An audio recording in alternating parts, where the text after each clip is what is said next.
Hello, this is the second part of No Strings on Me by Neon Zangetsu for now. Link will be in the description. All author's notes have been removed between chapters. Also, any NSFW scene will be removed. This part will cover chapter 6 to 10. What say you now? Sleep never came easily for Godric the Grafted. Within the confines of his dilapidated chambers at the heart of Stromvale Castle, the misshapen royal thrashed upon his mouldering mattress, his many extraneous limbs twitching nonsensically. Fingers of a dozen hands spasmed in search of something to grip onto in hopes of riding out the storm of horror that raged within that misshapen body, sinews and tendons creaking with a noise that no man should ever have to hear. He let out a whimper, a wordless moan that was neither curse nor apology, just a pathetic noise uttered from a piteous creature. It had always been like this, since the beginning. Long before he had perverted his body into its grotesque grandeur, Godric has never slept well. It was another reason why his kin, the Golden Lineage, had derided his weakness when he had still called the capital home. The blood of Godwyn was thin in his veins, they would say. Marika's light illuminated him just enough to make him look pathetic day or night. It hadn't changed with the shattering. The exhilaration and fear that had thundered through his ears had propelled him to make a mad dash to collect the anchor rune. He hadn't slept for the weeks that had followed his flight from the capital. Even with his full host of knights at his back, Godric had been on the verge of heart palpitations at the thought that Radahn pursued him, and only gained his first night's rest upon reaching Stormvale. His body tensed as he was dragged into true slumber by unwelcome dreams. He found himself walking along a thorny path, his body much smaller than its current grafted edifice. Inclining his head, his dream self looked to the far horizon where the Erd tree stood proud at the end of the long and winding path. The gold of the capital, his dream self whispered in reverence, beginning his trek towards the great tree and the domes of Lyondal at its foot. He could just hear the distant flutes ringing out over the plains. Oh, how he longed to return to the glimmering gold of the capital, to be accepted into the land of his birth far distant from this horrid castle. But I need power to get there. And as always with this dream in particular, Godric heard them begin to call the further he went along the path, quickening his pace to be past them though his legs felt like they were sunken into mud. The sounds came in rustling sheets of noise, the cracking of small bones and squelch of gore echoing up the path around him, even as he broke out into a run. The silver-haired legacy did not need to turn his head to look at them, for they filled his peripheral vision in ever-encroaching waves. Arms millions, nay billions of severed arms flowed towards the thin strip of land that was the path he walked, each and every one moaning a distinctly morose, keen, accusatory and miserable. They hated him, hated his weakness and what he had done to them, so with their owners long dead, the arms of those who had been crafted clawed their way towards the origin of their misery, who ran all the faster to be rid of them. It had all been a means to an end. That's what he'd told himself in the beginning when Millennia, Cantacuris bitch, had robbed him of his arm. Marika's blood was too thin to let him grow in power as a demigod. He lacked the attunement or patience to be a sorcerer. And while he led a mighty host of knights, he lacked the logistical savantry to lead great armies. All that left him was the profane art of grafting. Profane? Nay, 'tis only right for those who rule to take from those who supplicate. Strength is squandered on the low-born when it could be pooled in those deserving. Godric raved, sure of himself even as he flew as fast as his atrophied little legs could carry him. Limgrave is mine, its limbs mine, and I shall graft the lowliest pauper to the truest of dragons until my dominion takes us back to the Erd tree. And as it had always been with every time he had been subjected to this abhorrent flight of fancy, Godric felt a hand lock around his ankle and send him tumbling, its vice-like grip making his bones creak. Leave me be! They did not. The tide of arms broke upon the shore for the path and reached for him, pulling him inexorably towards their clawing embrace, kicking and screaming all the time, gripping the edge of the path with his fingers sinking into the dirt. Pathetic, a woman's voice said. Godric snarled. He had been waiting for this particular phantom to show up. She always did. Come to mock me? Or maybe take another arm, my rotted kin? A familiar pair of bone china legs filled his visage. Godric did not need to look up to know that a pale face adorned in winged helmet was sneering down at him. Godric the Gilded, never golden, silver of hair, yellow of belly. For all the limbs you gain, you are no closer to the capital and ever closer to your meagre fiefdom being stripped from you. The spectre of Melania said, though it had been so long since he had heard it, Godric could no longer say if it was hers or his own. The tide of limbs roared around him, clawing at his pristine body and digging cracked nails into alabaster flesh, drawing peals of agonized screaming and flesh from him in equal parts.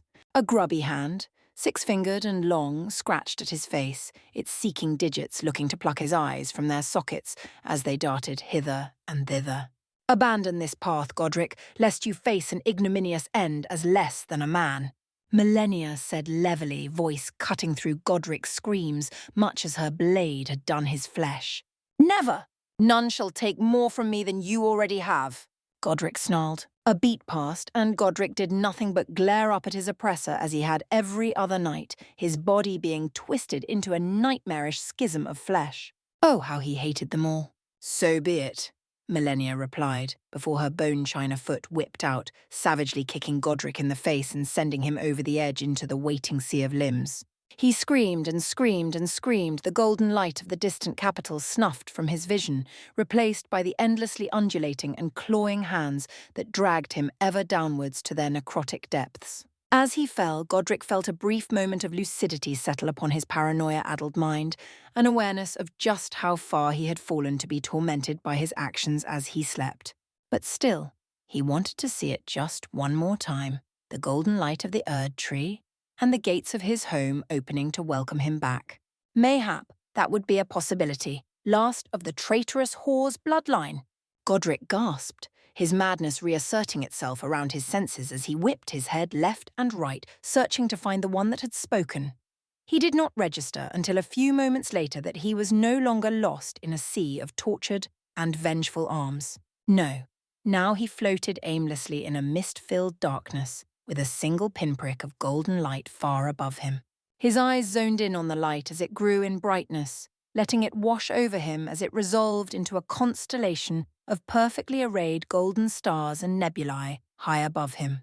It was the same colour, he realised, that same brilliant gold light of the Erd tree that he had once basked in so many years ago. Unbidden, he crooned wordlessly in delight at the splendour. Thou truly are a wretched little thing, so twisted away from my brilliance to that travesty of a form. Yet, even blunt instruments have their uses from time to time. What is this? Who speaks to me now? Godric demanded, only to feel a tremendous pressure slam down on him, flattening him against the floor of this quasi-realm. Mind thy tone, whore's son. You speak to one so far beyond your comprehension. To know the truth would drive thee mad, though truly thy mind is already that of a mendicant long before mine advent. The meanest demigod attempted to glare up at the gilded constellation before the stars glowed brighter, filling him with a feeling that he was trying the patience of something so much bigger than him. In a rare showing of humility, Godric inclined his head. The constellation seemed to like that if the celestial hum it emitted was anything to gauge. This wasn't over. This was far from over. But for now, he would listen. Thou seem to grasp thy place at last, commendable little mendicant king. But how aware of you of thy enemies? Surely a king is wise. Biting down the curse that bubbled with vitriol at the back of his throat, Godric replied, I am surrounded on all sides by enemies. There is no end to them, but none dare to brace my fief. A warble of wry amusement passed through the cosmos. The projection of my most loyal servant appears to have slipped thy gaze then. But enough of that, I give unto you an omen most grave, mendicant king, bad tidings from the northwest. Godric watched in fitful silence as the still unnamed being gave its message, his lined face twisting into a sour expression. The northwest? Liurnia, but that made no sense. The waterlogged province had long been broken since before even the shattering. Yet his paranoia subsumed rational thought. What in the lakes challenges my fief? Instead of responding, a series of dust and stars began to swim within the golden nebulae, shifting in shapes and colours until it took on the smoky visage of a woman, tall, proud, and haloed by the moon. At her side was a young man with blonde hair and blue eyes, yet something was wrong with his image. Every few seconds it would flicker, briefly replaced by a faceless figure made of fire and starlight. This boy has returned the senses of the full moon queen in her seat of power. Thou knoweth the ramifications. He felt his heart, transient in the dream, thundered loudly in his ears. Renala of the full moon, the head bitch of his family's old allies and enemies. One who, at the peak of her power, had been able to stalemate mighty Radagon. Who could do something like that? The Witch Queen was mad since before the Shattering. Yet sane she is. The blonde possesses 4 great runes, a fine prize for any king. Godric felt hunger in the pit of his stomach, but in his mind he felt his paranoia coil and spit. With the sense restored, would Carrier's Queen rebuild her once grand host, bring it to bear against Stormvale, and unseat him? No! He could not permit this. This will not stand, but how can I touch a master of mystics? Very astute, mendicant king. For this alliance has a pair of weaknesses. The images changed, shifting until a pair of red-headed young girls appeared before him, one with gold eyes, the other sealed. This duo are loose ends. One a shard of the whore, the other a miscalculation. But they are special to the two. Seek the girls before Raya Lucaria builds its forces to dethrone you, and you shall have your prize.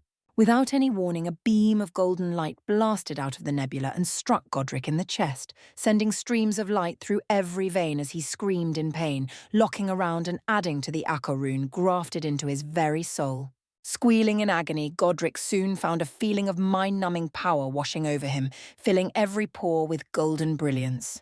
By the time he returned from the mix of agony and ecstasy, he was no longer dreaming, once more in his chambers with the shaft of his golden axe clasped in his muscled, 6-fingered hand. My lord! Godric looked up at the wall, seeing the green and red robes of one of his knights that he had pinned against the wall with the heavy head of his axe. He must have come to check up on him thrashing in his sleep, only for Godric to unconsciously attack him when he woke from the dream. Letting the knight drop to the floor and gasp for breath, Godric rose to his full height and barked out an order, still feeling this new power crackling within him. Muster the garrison, every single knight of Godric. All scions and finger-crawlers, corral the bears. We march for Raya Lucaria and Golden Glory. 0.0. Jogging through the halls of the academy, Naruto couldn't quite keep a grin from his face. There was no grand reason for its presence. If anything, the grin was no brighter than the one he usually wore while interacting with most people, but still, there was something decidedly amused about it. A dimple to his whiskered cheeks that said to the world at large, I am having fun, and if that annoys you, stuff it. The peal of laughter from above him cemented the reason for his merriment. Faster, Papa, faster!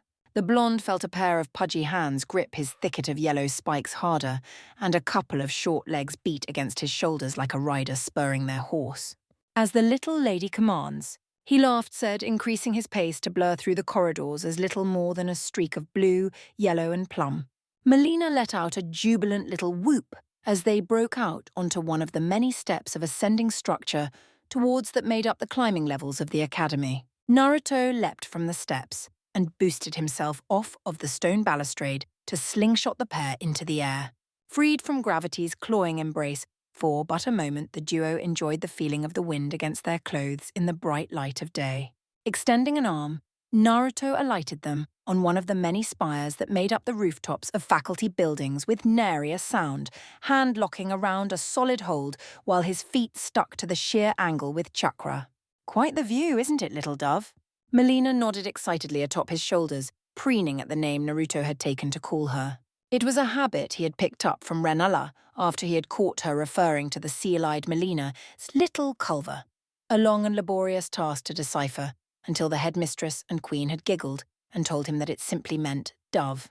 She was about to say something when they both heard a tinkling sound on the edge of their hearing and turned to the west side of the academy, catching the visage of a large barrier of blue magic breaking down into shimmering dust. Oh, pretty. Naruto nodded, then unlatched the nearest window to let the pair inside the building once again. A lot of things had happened in the last few weeks. Most interestingly, that they had gained another house guest. One of Renala's oldest and most fervent followers, a knight by the name of Moongroom, had returned to Raya Lucaria, at the news that his queen had regained some measure of her sanity.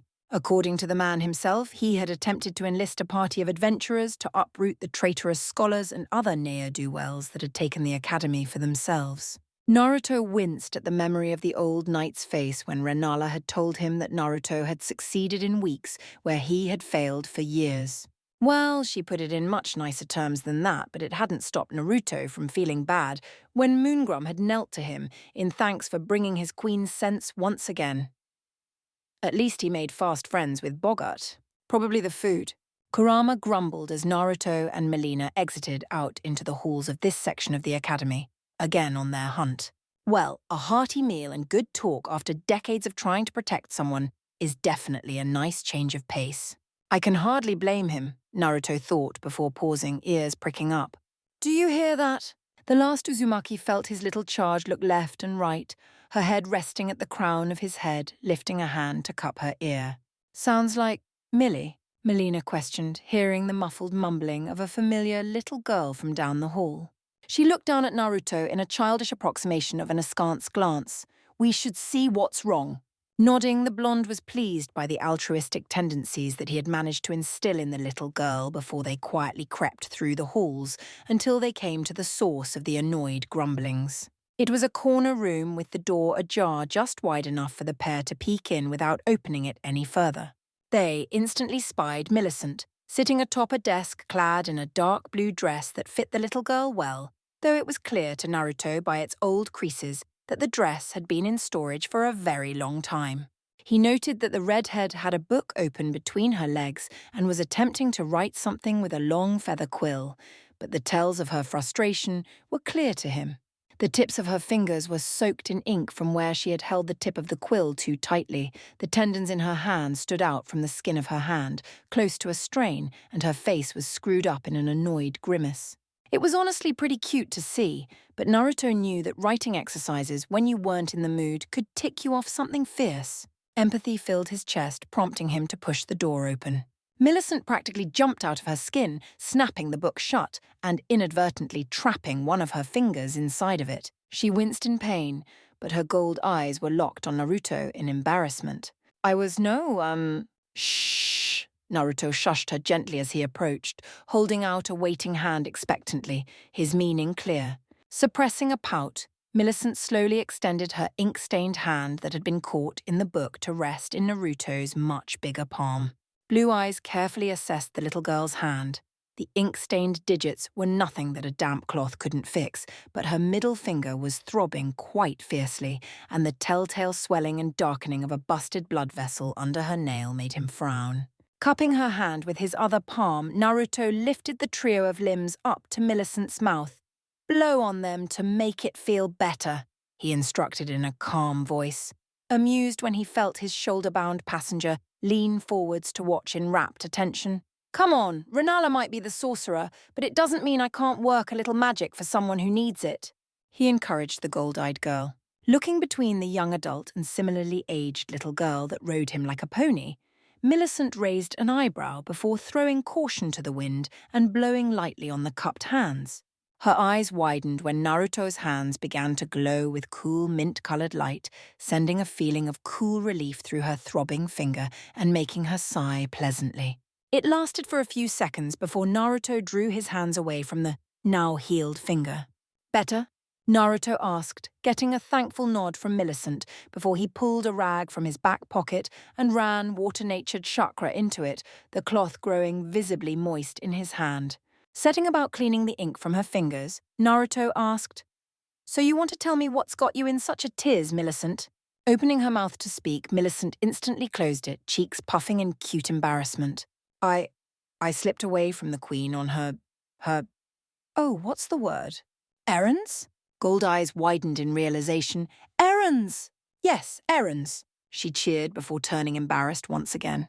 Naruto hummed in agreement, understanding why the little girl may have made a flight into the academy. It seemed that Renala had quite the shine for the girls and enjoyed keeping them close, but her current task was to those without the attunement to sorcery, which was quite dull. We couldn't work out how the scholars and others kept getting back into the academy, so Renala thought they might as well take down the entire set of defensive wards and put up new ones. Naruto thought, remembering the dissolving wall of blue light from earlier. Pulling away the wet rag, the displaced Uzumaki was happy to see that Millicent's hands were clean, nodding when she sent a thankful look his way. And I came here to do something, but I can't remember what. I keep trying to write it down, but my fingers won't do what I tell them to, and I just get so frustrated. Millicent griped, sounding to Naruto like an older woman attempting to articulate through a child's mind. Huh, what an oddly specific thought. Nah, it couldn't be that. After about a minute of calming down and pondering on what he could do to remedy this internal strife, a thought occurred to Naruto, quickly blooming into an idea that split his mouth in amusement. "Say, Millicent, want to know what I do when I can't think straight?" he asked, the little girl shaking her head in negative but curious. "I like to pull a prank, set the mind at ease with some fun. Want to help me with that?" Millicent looked unsure, but when Melina offered a hand and patted Naruto's other shoulder, she found herself accepting and being pulled onto Naruto's other shoulder, his singular grin soon morphing into a trio. It was about sunset when they had gathered the necessary materials for their improvised prank, and so it was as the iron-masked boggart and helmless Moongrum, his long grey hair washed, found themselves walking to go feed the great crayfish that even now still served as Naruto's mount. The trio of pranksters watched from the shadows of the outer wall. Naruto hanging upside down and the pair affixed to him in a sling as the duo grew closer to the crayfish, large buckets of oats and fish in each arm.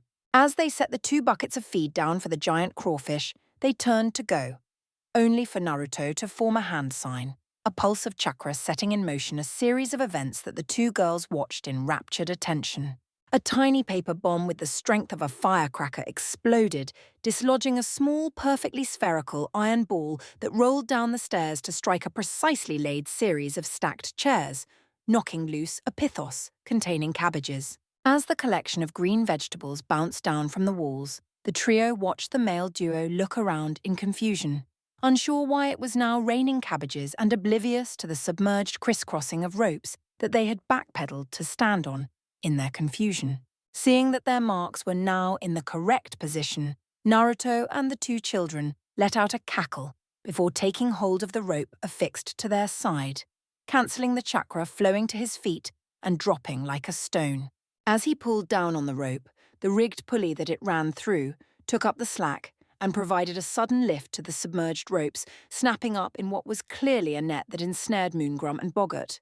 The pair let out startled yelps as they were lifted into the air, trapped in the net while Naruto tied off the rope and let them swing, dangling in front of the very confused crawfish that continued to eat its evening feed, its insectoid eyes blinking slowly. "I don't think he likes his dinner, girls. Bit too much iron." Naruto chortled in amusement, enjoying the cackles of childish laughter from Melina and Millicent's much quieter but no less amused giggles. "By the stars, what trickery is this?" Moongrum called, struggling against the ropes. He let out a squawk of agitation when the crawfish poked the net inquisitively. "It's that blonde bastard, that's what. I knew this day had been too quiet. Bloody bad omen when that one is out and about, skulking cantankerously towards his devilish deeds," Boggart replied. Moongrum's trapped leg flailed and unintentionally kicked Boggart in the side of his iron mask. "Ow! Mind your legs!" Naruto was about to untie the rope and lower the trap duo to the ground when he registered movement out of the corner of his eye. A glimmering blue sword whizzed into view, spinning in a perfect arc to cut the rope and free the duo before returning from whence it had come in one fluid motion. Following it closely, Naruto watched as the energetic sword came to a shuddering stop, snatched out of the air by a pale hand where it dissolved back into a glintstone-tipped catalyst. Renala tapped her weapon of choice to the ground and surveyed the mess with a neutral gaze, the purple evening gown fluttering in the evening breeze. Spying the trio of pranksters, she tapped the staff's tip to the floor once, and her faithful red wolf trotted into the yard to approach them. "I think that is quite enough tomfoolery for one day. You sweetings best get to your chambers for the night," she said slowly. The wolf gave a chuff of assent before padding over to the 2 young girls and picking the both of them up by the scruffs of their dresses, lifting them away and out of sight, leaving just Naruto to look sheepishly at his host. Renala tutted once and planted a fist against her hip. "I would have words with thee." Naruto winced. "All right. Did I do something wrong?" "Not as such, no. I merely wish to talk. The pair of Moongram and Boggart made strangled noises of offence, but Naruto paid them no mind, silently falling into step with Renala, who turned and began to slowly walk through the tiered stairs of the academy. A cool evening breeze rustled past them as they walked, idly discussing the nature of the little prank that Naruto and the kids had pulled. She wasn't angry as such, just a little ruffled that their absence for the majority of the day was over something so trifling. Naruto caught himself looking at Renala as she led the way, eyes lingering on the sway of her hips in that silky purple evening gown, the wind turning that silky material into a sea of stars that he found himself drawn to.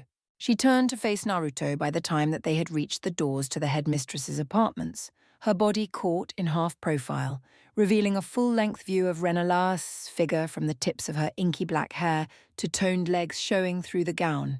A lump formed at the back of Naruto's throat, aware that he was staring. Much as he wished he could write it off as just some inopportune lighting or wind making him feel embarrassed, deep down he had to admit something to himself. He liked Renala. He found her quiet moments and beauty very attractive. And despite how often he had derided the people of the lands between for speaking nonsensically, he found it quite hard to express his slowly building feelings for the full moon queen. Renala smirked, her painted lips curling in amusement, an unsaid "caught you" lingering unsaid in the air as she led him inside and up the stairs towards her personal chambers. I don't think I've ever seen her room before, he thought. His steps needed to be swift to keep up with the tall woman's stride. They soon came to a pair of tall oaken doors that Renala pushed open. Taking a moment to survey the room, Naruto found it to be very fitting for Renala, a wide-open expanse that was cluttered on one side with dozens of bookshelves and a large vanity mirror, the fading light of sunset pouring into the room from expansive panoramic windows and a balcony. Walking along the wall, Naruto paused, noticing a large poster sitting pride of place in the center of the wall. Its canvas yellowed and aged, but its occupants still visible. 5 figures, 2 seated on thrones and 3 standing behind. A giant of a man in lion-themed armor with a jovial smile poking out from his red hair. A regal man with a beard and crown, his face serious but stance relaxed, a young girl with red hair and golden eyes. And seated in a pair of thrones, a tall red-headed man in armor and kilt, while the other was Renala. Huh? Oh, that old thing, Renala said, setting down her catalyst by the bed to join him in front of the painting. 'Tis something commissioned many scores ago, long before the shattering both of the ring and... She trailed off, heavy emotions swimming in her face. Naruto grimaced before his face softened, extending a hand to touch Renala on the shoulder, but she pulled away too quickly. Come, I have something to give you, the woman said, bustling over to a desk where a long wooden box sat waiting. As Naruto slowly crossed the room to join her, he saw that it was affixed with a brass latch that Renala brushed undone, then stepped back. Lifting a hand, Naruto slid his thumb into the groove of the long wooden box and was presented with resistance. No one has opened this thing for ages. He realized, bringing a second hand to bear, bracing the lid and slowly prizing it up with a tortured whine of age-hardened dust and solid hinges rendered immobile from centuries of disuse. At last, with a distinct pop, the lid came open and revealed its treasure for all to see. A strange feeling washed over Naruto, emanating from the box, something familiar yet alien to what he knew, tickling his memories as his eyes adjusted to the gloom. It was a sword, but not just any sword. It was an odachi, perhaps 5.5 feet in length. The curved weapon had a long 2-handed handle, wrapped in long white bandages of linen over a black, flower-shaped guard. It rested in a similarly adorned sheath with 2 brass fittings at its fulcrum, from which a sheath was connected, resting undisturbed upon the velvet it was sunk into. Renala broke the silence as he stared at the sheathed weapon. The stories thou hast told me of thy homeland paint a picture of something wonderful, so different from the lands between, and as thee did, I could not help but recall this old thing. The two shared a stare before Naruto gently lifted the long blade from its resting place. That odd, foreboding, yet comforting feeling vibrated up his arm before he rested this thumb beneath the guard and, after a moment, popped it open an inch. A silent wind whispered out from the blade, revealed to be as black as a starless night, with a name written on it in kanji. Kaimon Naruto stared at the small section of the blade for a moment, compelled to draw its entire length from the sheath before thinking better of it and resetting it within the sheath, letting out a breath he did not know he had been holding in. Where the heck did something like this even come from? It's not like any of the swords I've seen samurai here wield. Many centuries ago, when there was still a channel between Liurnia and the seas, a ship ran aground with nary a soul aboard, save for the poor beggar that lashed himself to the wheel. In the hold was nothing but this sword, many who called it cursed. As the greatest sorcerers in the land, it was given to the stewards of Carrier for safekeeping, Renala explained, taking a seat on her bed. I felt it appropriate to give to one so far removed from his own world. But why give it to me? I'm no swordsman. That was always more of Sasuke's deal. Naruto wondered, holding the sheathed odachi in his off-hand. He sensed a change in Renala's emotions at that moment, a bubbling mix of self-hate and worry that did not suit her beautiful face. There is a tradition in my family, a symbolism to the gifting of a sword from woman to man, to arm one to defend the other, something I have done only once before. Her eyes drifted to the painting on the wall, shame filling them when she saw the redhead seated on the throne, looking away as if scolded. Renala. It's a silly thing, isn't it? The heart. So easy to break and easier still to lead you on fool's errands. Renala chuckled in self-deprecation, resting her chin upon the palm of her hand. Until recently, I was but a raving lunatic, I likely still am, but you have given me the lucidity to decide my fate from here on out. It is only right that I... Her words faltered, a glitter of unshed tears in her eyes. I truly am a witch, aren't I? To covet something new while still mourning for that which I have lost. I would repulse anyone, unworthy as I am. Slowly Naruto took a step towards Renala, who closed her eyes as her shoulders began to shake. Radagon, he left me with little more than a word. Radan and Ricard, driven mad by actions their own and others, and little Rani. Every time I see Millicent, I can't help but see the daughter I lost. Naruto stood before her, silently setting Kaimon down next to Renala's catalyst. The queen hiccuped, and yet still my heart wants while knowing that you will never... Naruto slowly took a hold of Renala's chin and tipped it up, her eyes flying open to stare into his deep blue orbs, glittering with gold stars in the candlelight. He held her there for a second before gingerly leaning forwards and gently pressing his lips to hers. Her eyes widened, shocked into silence from the action, before she slowly reciprocated, their lips meshing together until they found a rhythm. No words passing between them until, at some unsaid signal, they pulled apart. Drew back now, his pink lips only inches from to her painted red ones. Now it was Naruto's turn to speak, and when he did, the world listened. I'm not going to pretend that I know absolutely everything you've been through, but I know what it's like to lose everything, and how sometimes you feel that you don't deserve to have joy if you think you've failed. These things I know. What I also know is, I care about you. I don't know if that is love or simple attraction, if my heart races to see you smile from lights flashing in my head or some great cosmic plan. But as it stands, we have no room for what we don't know and do, only that we will find out. Maneuvering around her, Naruto sat on the bed beside Renala and offered no complaint when the older woman rested her head on his shoulder. We are not puppets. We will not dance to the strings of unseen gods. We are the masters of our fate, the captains of our souls, and if you desire to seek comfort from me and I of you, we do so because we are better because of it, not worse. No more dancing on strings. We can choose to be better, no. We must be better. For the sake of our children. The pair slowly but surely tilted back on the four-poster bed, content at each other's closeness. They were both unsure where this would lead them, but they would try to make it work, so they swore. 0.0. Whatever blissful sleep had been delivered onto the pair was short-lived as Naruto was awoken to the sound of a fist thundering against the door to Renala's door. Blinking in confusion and reaching up to wipe the sleep from the corners of his eyes, Naruto noticed that it was still the dead of night outside, the light of the full moon pooling at the foot of the bed through the balcony. It took him a second to remember the situation that had brought him to this unfamiliar place, a realization that crashed to the fore of his mind when he felt someone shift beside him on the bed.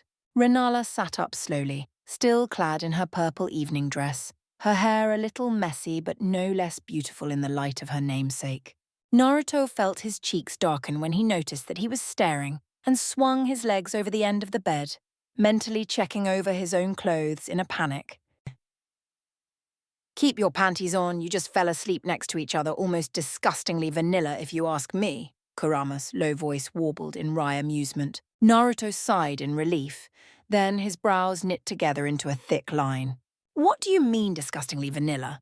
Instead of rising to Naruto's provocation, Kurama's response was delivered with complete seriousness. "That can wait. There is something foul at the front gate." Knowing not to mistrust his partner when he was being serious, Naruto rose from the bed, stooping to pick up the sheathed kaiman by its strap, turning to address Renala as his own negative emotions sensing confirmed what Kurama felt. "Or there's something at the front gate." "In the dead of night," the raven-haired queen replied, eyes narrowing as she too rose to her feet, whatever embarrassment she may have felt about the last few hours banished in favor of pragmatism. With a gesture, her catalyst rose from the floor and flew into her hand. Not wasting any time, the pair strode to the chamber door and opened it, revealing a frantic Moongrum who was only half dressed, his clothes a mess of mail and cloth, probably hadn't had time to pull his clothes on in a hurry to get here. "What ails ye, loyal Moongrum?" Renala asked in a clipped voice. "Knights at the gate, my queen. A host of them, by my measure." Moongrum wheezed out, his breath coming in shallow gasps. He must have run from the gatehouse all the way to the top of the academy to tell them. "I tried to find Sir Naruto, but—" "Oh." His eyes alighted on the blonde who stood behind the tall queen. "I see." Naruto ignored the urge to look at his shoes at the telling note in the old knight's words, but Renala took it in stride. "What do these knights seek?"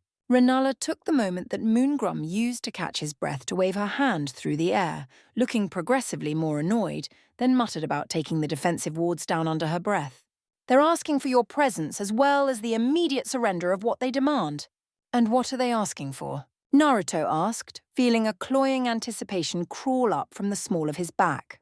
Moongrum grimaced. "The children." For a fraction of an instant, less than a shadow of a moment, Naruto caught something in the corner of Renala's eyes, framed in half-profile from where he stood. Fury. Abject, righteous, and insane fury. It was gone as soon as it had appeared, but Naruto had seen it.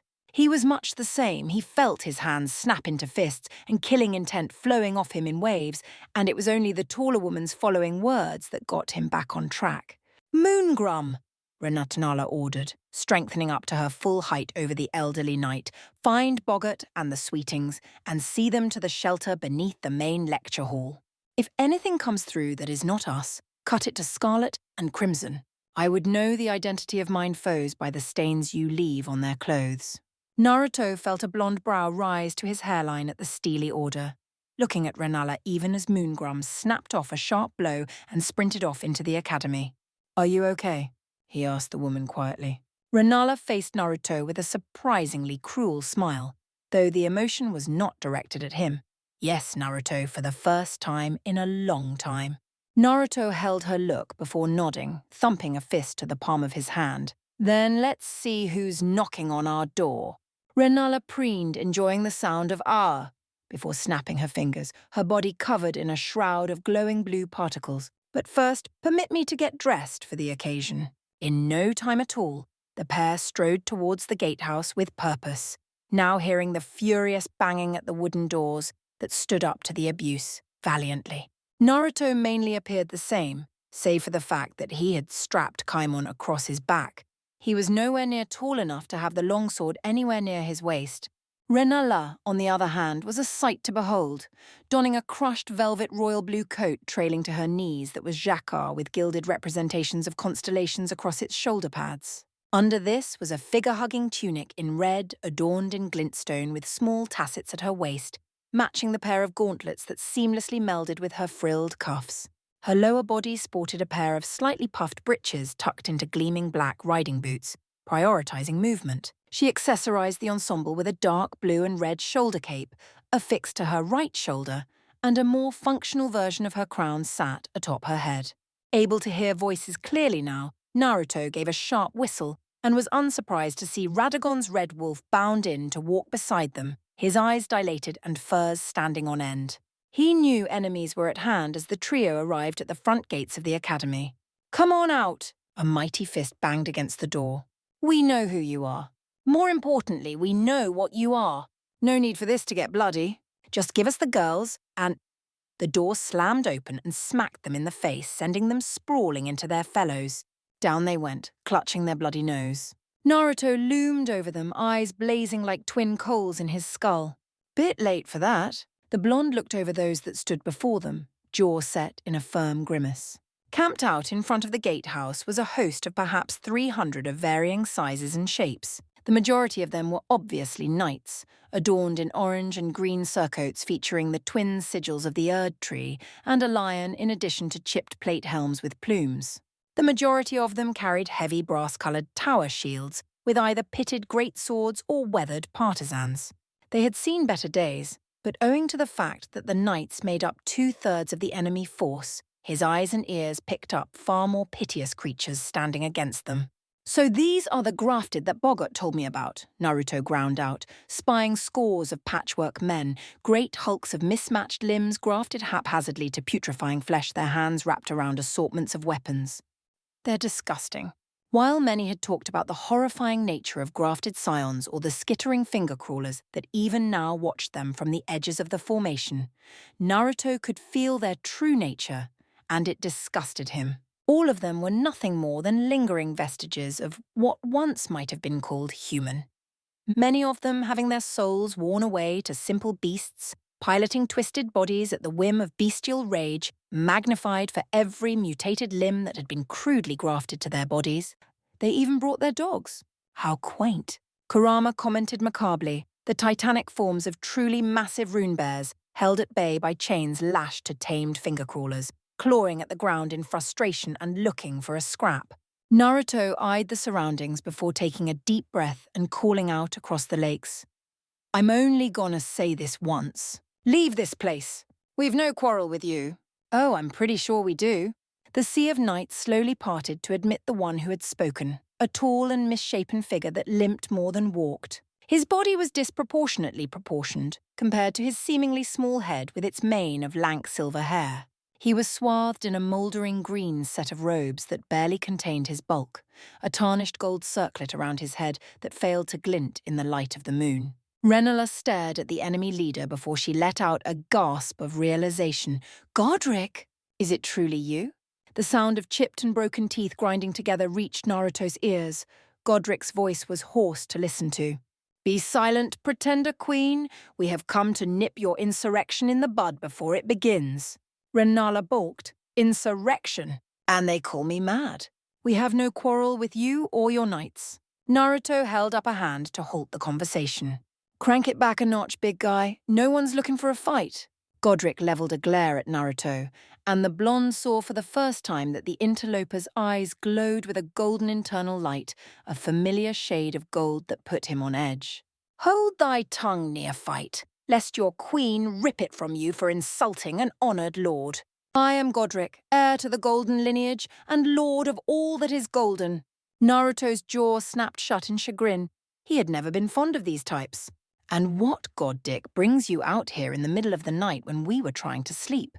Scowling, Godric shifted his robes and allowed a sizable golden axe to emerge from within moth-bitten cloth, the arm far too long to belong to a normal human. In fact, Naruto could spot at least 4 separate biceps had been grafted together to affix it to his mangled elbow. He slammed the weighted axe head into the waterlogged ground with a splash. "Do not pretend. Thou art gathering great runes in this heretical bastion of magic. You intend to take Limgrave from me?" Godric raved, the glow in his eyes growing brighter. Rennala nearly guffawed outright, then caught herself. "What nonsense is this? I would never do such a thing." "No, no, no, no, no!" The misshapen madman stomped his feet like some towering toddler. "You don't get to speak, witch! I am the blood of your betters. Give unto me the 5 great runes and the children, and I might consider letting you walk away." He ended with a leering chuckle that instinctively made Naruto step in front of Rennala. "Do you have things handled here?" he asked, not turning to face the carrion queen. "I'm gonna teach tall, green and gormless here some manners." Her reply was quick as it was without pity. Worry not for me. I only ask that you return in one piece. Naruto grinned. He launched himself forwards with such force that the ground cratered under him, a shockwave blasting in his wake as he threw himself at the crowned Cretan. Drawing his fist back, Naruto thrust it forwards in a blindingly fast straight punch, hoping to catch the legacy of Godfrey in the chest. The thin-blooded demigod widened his eyes, and with a dexterity that Naruto did not think he possessed, managed to maneuver the weighted head of his golden axe into the path of Naruto's fist at the last possible moment. Naruto's punch struck with the force of a charging bull, sinking into the gilded steel of the axe and driving its heft into Godric. The meanest demigod was obviously unprepared for such a ferocious attack and doubled over around the hit before physics asserted itself, sending him blasting backwards at breakneck velocity. He knocked several dozen of his knights and scions flying into the air as he pirouetted backwards through the air, flying over the shallow lake's surface. Snarling, he attempted to right himself in the air, but Naruto was already upon him again, sprinting across the surface of the water faster than Godric flew. He leapt again into the air above the demigod and delivered a kick to the jaw that propelled Godric further away from the academy and towards the ruins of a sunken building. The silver-haired scion collided with the moss-covered edifice at terminal velocity, reducing it to shards of jagged masonry and timber. His flight barely slowed. Naruto did not let up on this initial assault, determined to get the green-clad enemy as far away from the walls and thus the children as possible. Appearing below the axe-wielding wheel of cloth, Naruto let a Rasengan swirl into life in his hand, the vortex of chakra glowing before thrusting it at the still airborne opponent. Much to his surprise, Godric twisted in the air and divested himself of his mouldy green cloak, which flapped before Naruto's eyes and obscured his view. Moulding chakra inside his lungs quickly, Naruto spat out a bullet of air that ripped the cloak to shreds, only for there to be no sight of his opponent. Hearing a mighty yell, Naruto reacted and faced the noise, his Rasengan catching the blade of Godric's golden axe and grinding against it for a moment before the spiraling sphere detonated, knocking his enemy away to skip across the water like a stone. Sandal-clad feet touched down upon the surface of the water and stood atop it while Godric landed in an unceremonious heap amidst the mud and water. As his opponent got to his feet, using the golden axe to lever himself up like a cane, Naruto got his first full glimpse at Godric's body. His body was a patchwork of many different types of flesh and muscle, with legs like tree trunks and a chest as broad as Naruto was tall. He could clearly distinguish the crude stitches and iron staples that affixed Godric's neck to the body, the flesh of the head and chest, two completely different colours. Then there were the arms. At least a dozen of them grafted across the man's shoulders and back with more connected to his elbows. Watch one of them taken from a different person, but all of them armed. Some held greatswords or smaller axes, others had flails and hammers, and one even held some form of whip. And in the centre of it all was the glowing concentric circles of a great rune in the heart of his chest. Godric sneered at Naruto, gasping for air. Compared to the blonde who was breathing evenly, he looked a right mess, but the golden light in his eyes was growing stronger, the pulse from the rune quicker. "How dare you strike me? I bid thee kneel, gobshite." Naruto grimaced before cracking his neck. "You're no lord of mine. To be honest, it hurts to even look at you." Sucking in air through his teeth, Godric took hold of the heft of his axe with both primary arms and once again slammed it into the ground. "Forefathers one and all, bear witness," he exclaimed, and to Naruto's surprise, a small vortex of golden light and energy began to fountain from the axe head, pushing back the water. Cracking his neck in response, Naruto felt the comforting feeling of chakra circulate through his coils before forming a Rasengan in each hand and ran towards Godric. He was confident that he could win without a scratch, but got the feeling this abomination would go kicking and screaming. Chapter 8. A budding family blade had blundered. It was a particularly bad blunder at that, one he really could. You see, he'd lingered a tad too long in Raya Lucaria. Not his fault. Really, it wasn't. He'd wanted to make certain Godric was dead. That and the blonde bastard was all right. He'd fought hard, real hard, and he was almost certain he'd gone and gained a great rune from it, even if the gaining of said rune had knocked him right out. So like any good friend, He'd turned him over onto his back. Nothing untoward, just enough to make sure he didn't wind up drowning in the shallow waters of the bay. Unfortunately, in doing so, he'd glimpsed the other great runes glowing on the boy's back. He'd contemplated telling Rani of this latest discovery before the moon descended and everything went sideways, which brought Blade to the here and now, the present moment in which he found himself staring down an angry carrion queen. So yes, blunders. Many had he made. Why, hello, dear Blade. Renala smiled thinly as she hoisted Naruto's unconscious form into her arms. How kind of you to visit after all these years after I thought thee dead. So kind indeed. Blade certainly didn't seem to think so. Right then, he edged back from her dangerous smile. I'll just be on my way. Let's pretend you didn't see me. Her staff slammed into the wall ahead of him with an ear-splitting thwack, splintering the mortal to bar his passage. Or not. He raised his hands, keeping them well away from his sword. Suppose I'm in for it, aren't I? Yes. Rani's conjured another spell with 2 fingers. Yes, you are. Would you kindly sit? An unseen weight hit Blade's body from above, causing his knees to buckle. He crashed face first into the ground and was knocked right out. Hub 0.0, 0.0. Are you awake? Well, would you look at that? He was. Not a stabbing pain or a sudden start by any means. One moment Naruto was resting comfortably on something quite soft. In the next light he heard a faint melody, the sound of someone humming in the dark. Light hit his eyes, and he opened them. A quick blink served to orient himself as he looked up, frowned, and found himself staring at... Please remain still. A familiar voice hummed. You are safe. Those who would do you harm are far from here, and the rest have been slain at our hands. Renala? Yes. She smiled down at him, idly stroking his forehead with one palm. Why is my head in your lap? Because I placed it there, she admitted frankly. I see, I see. He tried to nod, winced now when his neck protested the sudden movement. And why did you do that? To make you comfortable, of course. Her brow furrowed in faint concern. Do you not wish to be? Ouch. You could weaponize a pout like that. Maybe he didn't need to move just yet. She dipped her head down and kissed his nose. Little more than a peck, really, but he felt his face warm up all the same.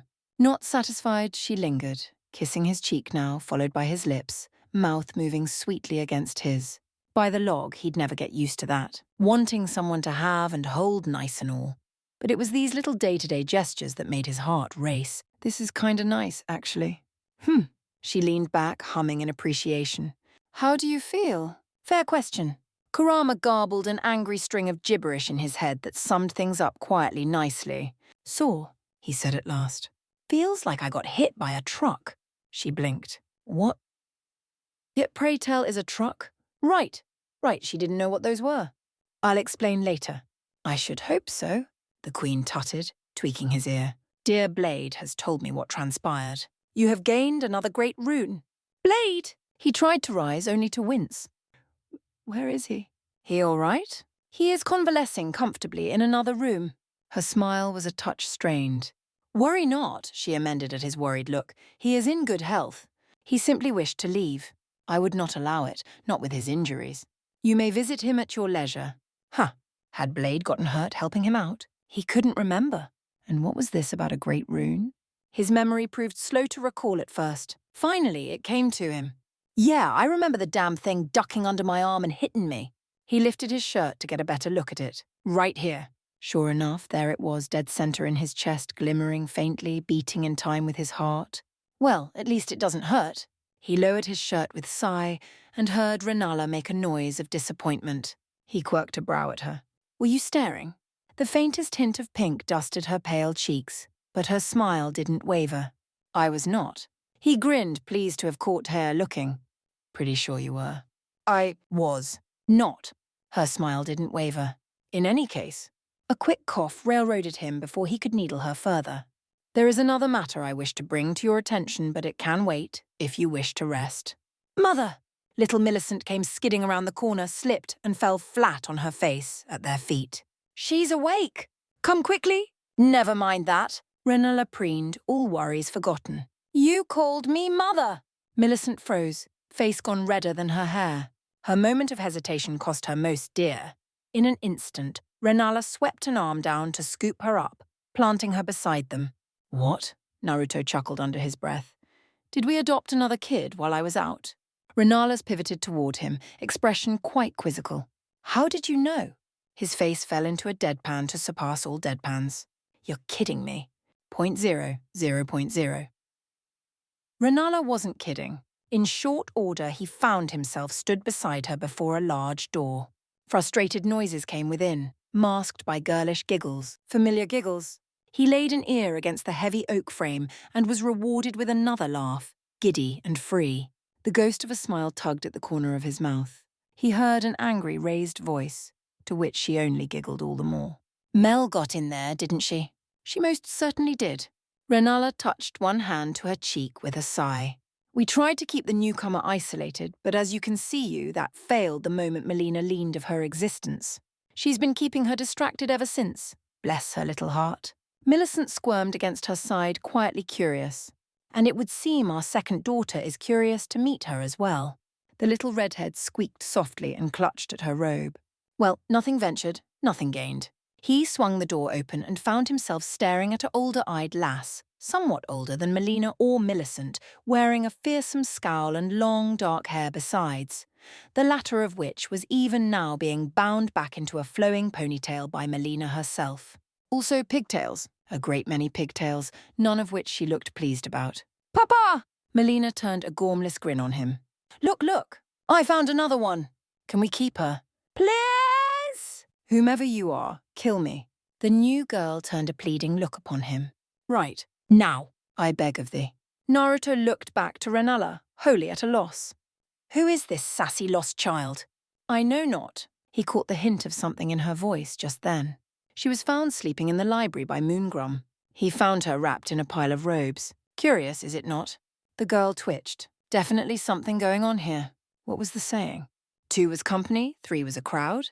It really didn't feel like that here. He was more concerned about the where as to the why. Had that damn golden voice dropped another kid in his lap just to spite him? Why is this place a magnet for lost children? He flung up his arms. Is there something in the water? You must decide what to do with her. He rounded on Renala, utterly incredulous. Why me? She flushed. Because my judgment is admittedly skewed in the matter. Skewed, she said. That was putting it mildly. Renala's love for children was unsurpassed. Even if there was something odd about this one, he could sense her intentions well enough. 3 was but a number to her, and a small one at that. She'd raised a trio of her own, after all. Why would she balk at raising a gaggle of girls? A wild, incredulous part of him wondered just how high that number would climb. 5? 7? Dare he say 9? Just thinking about it threatened to make his head spin. I guess we'll keep her. Unable to bear Renala's stare, he finally looked away, scratching the back of his head. Doesn't feel right to just turn her out of the academy. Lovely. Her face said it all. He'd walked right into her trap. Do you hear that, girls? Melina summed it up nicely. New sister Tild. Millicent groaned into her hands. This is my life now, isn't it? Didn't stop her from peeking through her fingers at the newcomer, though. You don't mind, do you? Naruto turned to face the girl, wanting her opinion in all this. I mean, it doesn't look like you've got anywhere to go. Don't suppose you've got a name? He expected some manner of anger, protest at the very least. None came. Not a word, not a tantrum, not a jot. Beneath their expectant gazes, the newcomer fidgeted restlessly, staring at her toes. As they looked on, her face turned positively pink. Selen, if it pleases you. Melina jumped onto her back and held tight with a giggle. Hello, Sel. Say my name properly, you little urcho. What's the use? Naruto patted her head. She flushed deeper still. Welcome to the family, Selen. 0.0. Well, this was humiliating. Somewhere in Selen's grand plan, she hadn't accounted for this, being bounced on Renala's knee like the child she now was. What made it worse was that she'd retained most of her faculties. Oh yes, she was well aware of her plight and the spectacular blunder she'd made. For the life of her, she didn't know how to get out of this, nay, if it was even possible. Preserving her cover was paramount. The blonde man, scary. Might not suspect her, but she was almost certain someone would, and if they did, I know who thou art. Selen stiffened as Renala whispered in her ear. And I must say, I'm rather enjoying thy comeuppance. The carrion queen hummed, rubbing the small of her back. Didst thou think to fool me? Nay. Her mouth opened and closed like a guppy. Renala preened. There's the Selene I knowth. So sure she knows more than her teachers. So surprised when they prove her wrong. Why the facade then? Of this childish bliss, Selene grumbled. Thou art a brat, Selene, but one I am proud of. Consider this, a century's comeuppance for being a bad student. I'd rather you throw me to the wolf. Oh, he'll be joining us for the family painting, though thou shalt sit upon thy father's lap instead. The angry pout that followed was the stuff of legends. Blast it all. This was her life now, wasn't it? 0.0.0. Far distant from the developing situation at Raya Lucaria, Rani the Witch sat in deep thought, her 4 mannequins' hands steepled and tapping out a hollow tune against one another. She had been slowly listening to reports from Blade these last few days about his observing her mother and the blonde interloper that had apparently restored her mother's sanity. Truly? Rani tilted her head. He's taken in a second child, you say? You did well to report this, Mind Shadow, she thought to herself, dimly aware of her surroundings. Her shadow and servant stories of the goings-on in her old home painted a bizarre but not entirely unappealing image. She found herself curious, but curiosity was tempered by caution. What manner of madman had Mother taken into her home? She wanted to see. She wanted to know. She felt a familiar tug at the back of her conscience that she knew to be Blade calling upon her to deliver a report. Offering no resistance, she allowed a portion of her caution to be drawn along the line of sorcery until she was sure that she was in 2 places at once. In her mind's eye, she could all but see the statuesque form of her great wolfen servant looking quite comical, holding up her doll to his face to speak. But that humour quickly faded upon seeing the worried look on the lupine moor. "Sweet Blade," she questioned, "why do you call upon me at this hour? Has something happened?" "Aye, a great many things and none of them good," Blade replied, his tone tense. She could make out his ears flapping in a fight-or-flight response. "Speak then, and tell me of the calamity that I fear you hold for me." The wolfman's face grimaced. "Godric the Grafted has laid siege to Raya Lucaria with his entire host, at least 5 scores, from what I can see." Rani shot bolt upright in her little wooden throne. "What business does that ignominious kin of mine have attacking? Speak plainly, sweet Blade, I need details," she barked in a rare, unladylike decisiveness. Chuffing at the order, Blade answered as concisely as he could. "Haven't the faintest clue what possessed the Lord of Grafting, but their forces laid siege at midnight. They've yet to breach the castle walls, nor will they any time soon if the blonde and your mother have anything to say about it." "My mother is on the field!" "Aye, and making mincemeat of Godric's knights with your father's blasted red hound. The blonde faces Godric one-on-one, but it's hard to see what is going on from—" He trailed off, looking over his shoulder as a boom shook his surroundings. From what? Rani watched the armoured wolf give the lupine analogue for a sheepish grin. From all the explosions when they clash. Taking a deep, if unneeded breath to steady her thoughts and emotions, Rani ran through her options before finally concluding on what she wanted to do. She gave Blade a shrewd look before speaking. "Blade, aid them in battle. Our intervention is long overdue." Blade nodded instantly before drawing his greatsword and hefting it to his shoulder. Rani let the connection to the doll fade seconds later. Silence reigned in the tower for a minute, before Rani silently rested her face in her hands. 0.0.0. When the retinue of the Grafted had first stepped foot into Liurnia to march for the distant academy, none of them could have foreseen the figurative meat grinder they were marching into. While those of them that still clung to sanity were keenly aware that they weren't at the top of the food chain, they were confident enough in the task that their lord had presented to them. After all, they were an entire host of knights with support from the Grafted, and even brought with them their war beasts. What hope could a mad woman and a vagabond have to oppose them? At least that was how Renala interpreted the confused wail that had emerged from the knight before her when she had blown a fist-sized hole in his chest, stepping aside to allow him to clatter into the quickly growing pile of corpses, dead before he hit the ground. Sweeping her catalyst through the air, she formed a half-dozen magical sigils in the air from which teal-coloured lightning crackled in challenge at a team of knights that attempted to rush at her with their swords and partisans held high. The sigils glowed before discharging their payloads, electricity arcing across the surface of the water and hitting 5 of the less familiar foes, the 6th smart enough to jump clear of the water and was thus spared the cruel fate of his fellows. The 5 knights came to shuddering stops, lightning crackling from the inside of their armor, sending them into spasms and pained screams, the smell of cooked meat wafting from their now smoking forms. They would not suffer for very long.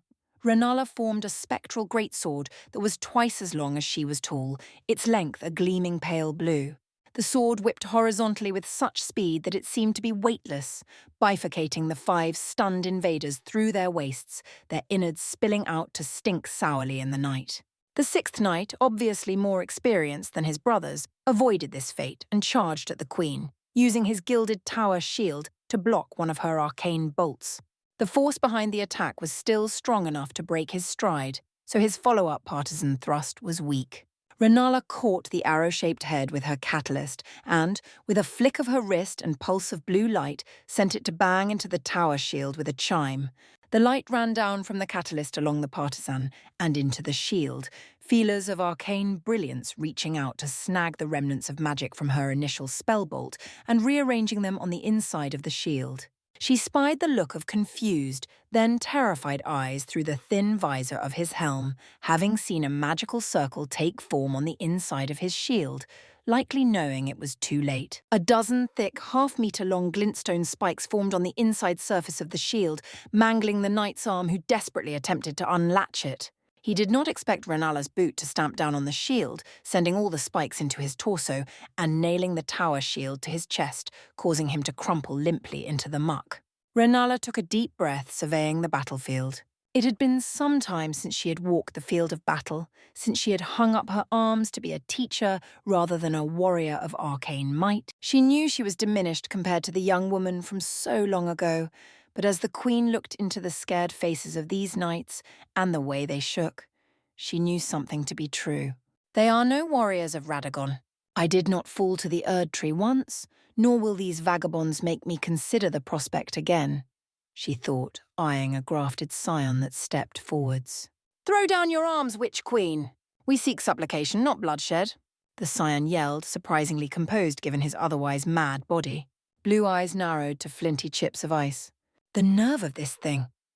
A distant explosion drew her attention far away in the heart of the lakes. She could see great towers of water exploding upwards like geysers, glints of gold and blue in their heart. Naruto battled with Godric, and from her measure, he was giving the ill-bred little Ciar a proper thrashing. To protect the children, their home, her. Renala felt her blood warm at the sight, more so at what followed. With an icy face and boiling blood, she took a step off the entry rampart onto the surface of the lake, walking atop the water, not unlike the miraculous ability of the distant shinobi. You come to my home with friction and strife. You demand supplication to your beggar of a lord, and ask I hand over those children who seek succor in my halls. Renala stepped forwards, and the enemy stepped back in trepidation, her catalyst snapping to a ready stance at her side.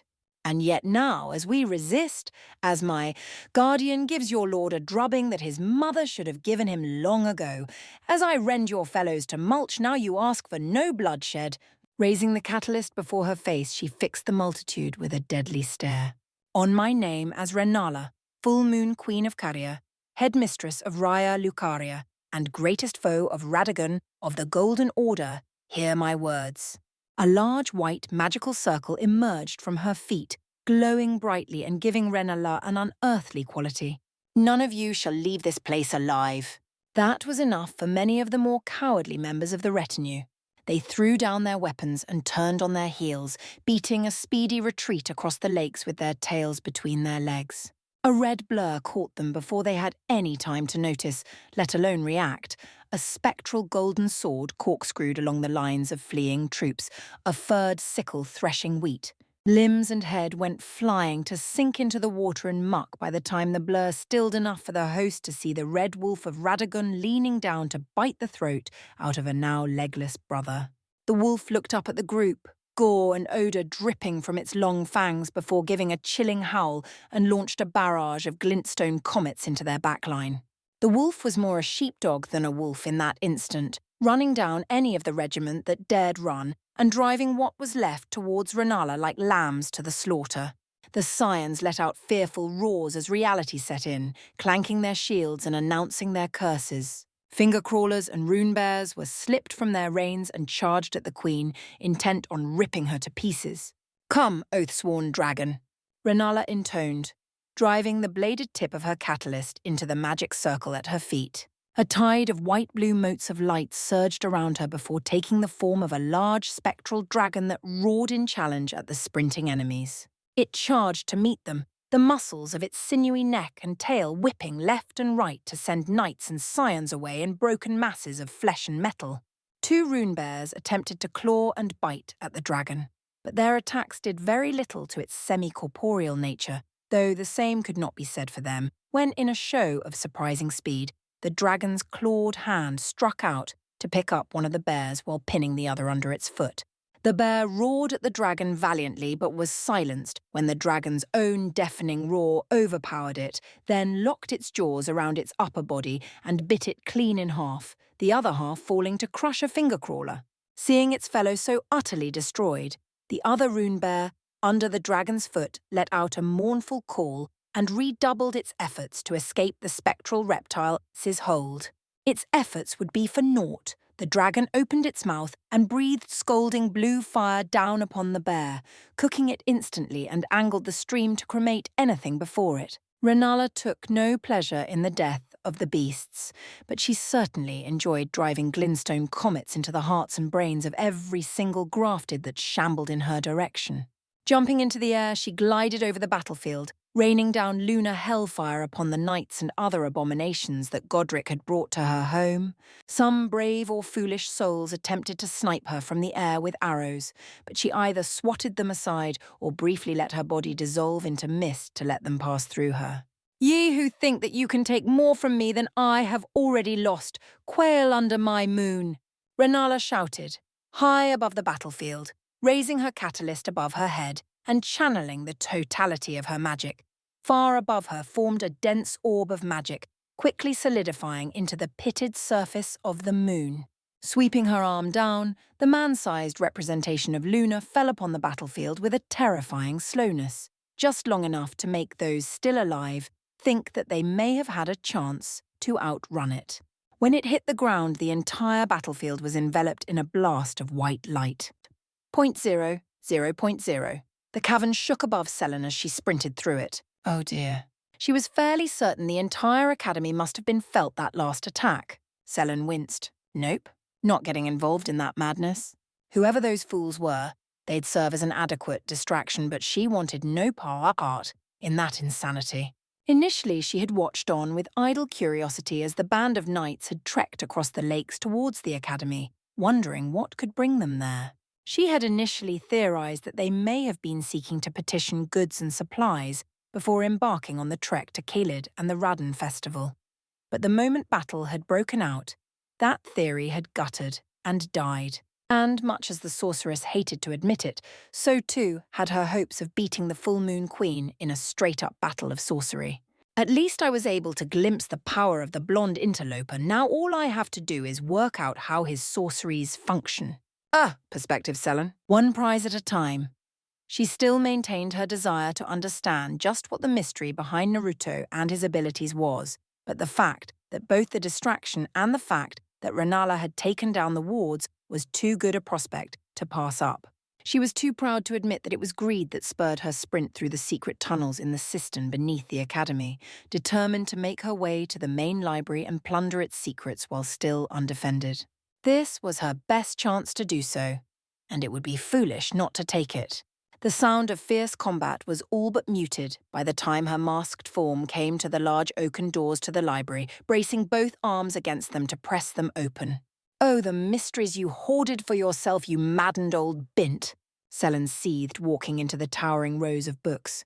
There was so many to choose from, so much stockpiled knowledge that she was found herself spoiled for choice. It's not fair at all. Passing from one shelf to another, she picked several books before tossing them to the floor, not satisfied as there was always something better. If she was going to bring back a trophy, then it would be something extraordinary, but the issue was that all knowledge was sacred. Hidden eyes caught a glint in the shadows, and Selen paused, entirely taken off guard. A dull glow emanated from the far corner of the library, markedly different from the glintstone she was used to. This light was an orange gold. Approaching the glow with cautious steps, the sorceress lifted her hands to remove her helmet, revealing a narrow, pretty face with icy blue eyes and a bob cut of feathered black hair. "What have you hidden here for me to find?" Selen whispered, crouching low. Whatever it was had been haphazardly shoved into the bottommost rung of one of the many bookshelves and covered with a dusty grey cloth. But its light glowed through the threadbare material, glowing brighter the closer she got to it. Pulling it aside, Selen let out a shocked gasp at the sight of a familiar golden egg of crystal. It was Renala's great rune! But what on earth was it doing here? Common sense told the aspirant sorceress that this made no sense, that she should simply leave the egg where it lay and seek some other prize. Alas, greed again forced her hand. Slowly she reached up and picked up the great rune to inspect it, holding it up to the light to see how it refracted the world through its surface. To think that this was a crystallization of a very rule of the world. Oh, the things she could do with this. The power, prestige and knowledge from the study alone would take her decades to come into. But it was worth it. Another explosion rocked the academy, this one much stronger and much closer to home. Realizing that she may well have overstayed her welcome, Selen made to use a cantrip to hide away the rune in a pocket space before making her flight to the cisterns once again. She did not consider for a moment why Renala had hidden the rune so mundanely, nor what interaction with the simplest of magics would cause. The egg began to grow hot in Selen's hands, its interior light growing incandescent until she could no longer hold the thing, dropping it to the marble floor. "Blast!" she muttered, looking at her scalded hands, only to notice that whatever burns had been created had also been healed. Her narrow face turned quizzical, and she looked at the egg for a moment too long. It let out a pulse of light before tongues of golden orange light emerged from its corporeal form before surging towards Selen. She hastily attempted to conjure a barrier, but the rune's energies punched through it like a brick through a plate glass window. She could only offer a curse-filled tirade as the energy whips took hold of her and gently lifted her into the air, enshrining her in a golden sphere that grew thicker with each passing second. "No, this is... No!" she screamed, feeling the energies of the rune penetrating her body and soul. She thrashed as much as she could, banging feverishly upon the golden walls of her prison, even as they turned opaque, warmth rushing through her body as her clothes seemed to grow larger around her. Before unconsciousness claimed her, overwhelmed by the warm light and feeling of terrifying bliss that began to unmake her from the inside out, Sorceress Selen realized something. This was not a prison, this was a womb. The globe of golden light hung suspended in the air above the library for some time until, with no warning, it began to slowly break down into motes of golden light and dust. A Raya Lucaria uniform was gently lowered to the ground to rest upon a bed of warm golden particles. After a minute, a small lump began to move inside the robes until, with the lethargy of birth, a young girl's hand poked from the fabrics, slowly at first, then with an all-too-familiar panic, sharp, uneven breaths filling the halls of the otherwise silent in the library. The silence stretched on a moment longer. Longer now. Longer still. At last, a tiny plaintive voice filled the void. "Why is everything bigger?" It was too much. Panic had its say. Her eyes rolled in her head and she passed right out. Had Renala been present, she would have laughed herself silly. It was a most fitting punishment for her former student. 0.0, 0.0. Gold and blue clashed under the light of the moon. Naruto matched Godric blow for blow, regardless of his array of misshapen limbs and weapons. Sidestepping a golden windstorm sent his way, Naruto got in close, slid under the wide sweep of the main war axe, and let his momentum carry him over the surface of the water. A tertiary arm cracked a whip at Naruto, but instead of dodging, the Uzumaki let it coil around his arm before performing an ukemi on a fallen tree. Shooting into the air, the arm's hold on the whip held just as Naruto had wanted it to, arcing him into the air behind Godric before yanking the line tight. Naruto lanced towards the legacy of gold, slamming both feet into his opponent's back in a dropkick that sent Godric face first into the muck with a pained grunt. Not content with grounding the enemy, Naruto took hold of the whip-bearing arm and yanked it, overextending it until it was taut, then using his foot to stamp on the elbow, breaking it with a wet crunch. A warhammer swung at his midsection, so he disengaged and backflipped to get distance from Godric, who stood back up with a roar. The axe came down in an overhead strike that sent another golden typhoon at Naruto. The blonde drove his fist into the coagulation of wind and knocked it aside, sending it into the lake. A beat of silence passed between the two, one gasping for air while the other remained silent and stony-faced. "Where's the love of the fight?" Godric demanded, reaching up to pluck the broken arm from his back in a bloody pop. Grimacing, Naruto did not reply because, in all honesty, his foe didn't deserve it. Regardless of his physical strength and confusing physiology, Godric simply lacked the strength and speed to actually be a threat to Naruto. And while, with each passing second, the demigod seemed to grow in power, there was still a literal ocean of difference between him and Naruto in terms of power. "What's to love about taking out the trash?" Naruto remarked, drawing a furious scowl from Godric. "Blackguard! I am the lord of all that is golden, yet you stand before me with hair of such wondrous gold and offer resistance. Insufferable, unforgivable. First you threatened to invade me, and now you resist me." "Oh, for fuck's sake!" Naruto gripped his face, keeping his temper in check. "Get your 15 generations inbred head out of your troll's ass. Who the hell told you that we were going to attack you? I didn't even know who you were until tonight." More lies. Ignorant that you stand before a lord, yet still offering naught but lies and filth. Tell me, boy, was your mother's slid stuffed with mud? "'Cause you strike me as one born from it?" Naruto's fist thundered into the side of Godric's temple with such ferocity that it shattered the grafted's crown, his body rolling backwards before coming to a stop against a fallen tree. His eyes glowed red gold with slit pupils, incensed for a moment, on the verge of letting go of his restraint. He still had answers to get. A Rasengan formed in Naruto's hand before it quickly turned white, 3 additional Rasengans begging to orbit around it. Godric got to his feet, his face swollen and broken. He coughed up globs of blood that he caught with his hand and looked at, though Naruto noticed something off about it. Holding up his hand, Godric flashed Naruto a sardonic smile. Missing most of his teeth, his blood was no longer red, but a dark gold. "See then, cur, the order doth bless me with the mark of kingship. My blood thickens, to be closer to the eternal." Naruto's eyes widened. Seeing the increasing golden pulse of light from the rune on Godric's chest, he knew this feeling. You met the golden voice? That's what sent you here? Blasphemy. I am my own lord. None commands me.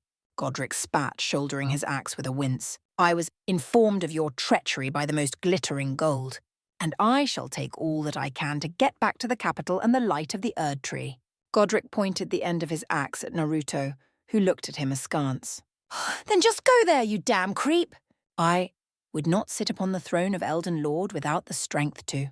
More like your ass wouldn't fit in the seat. Naruto shook his head.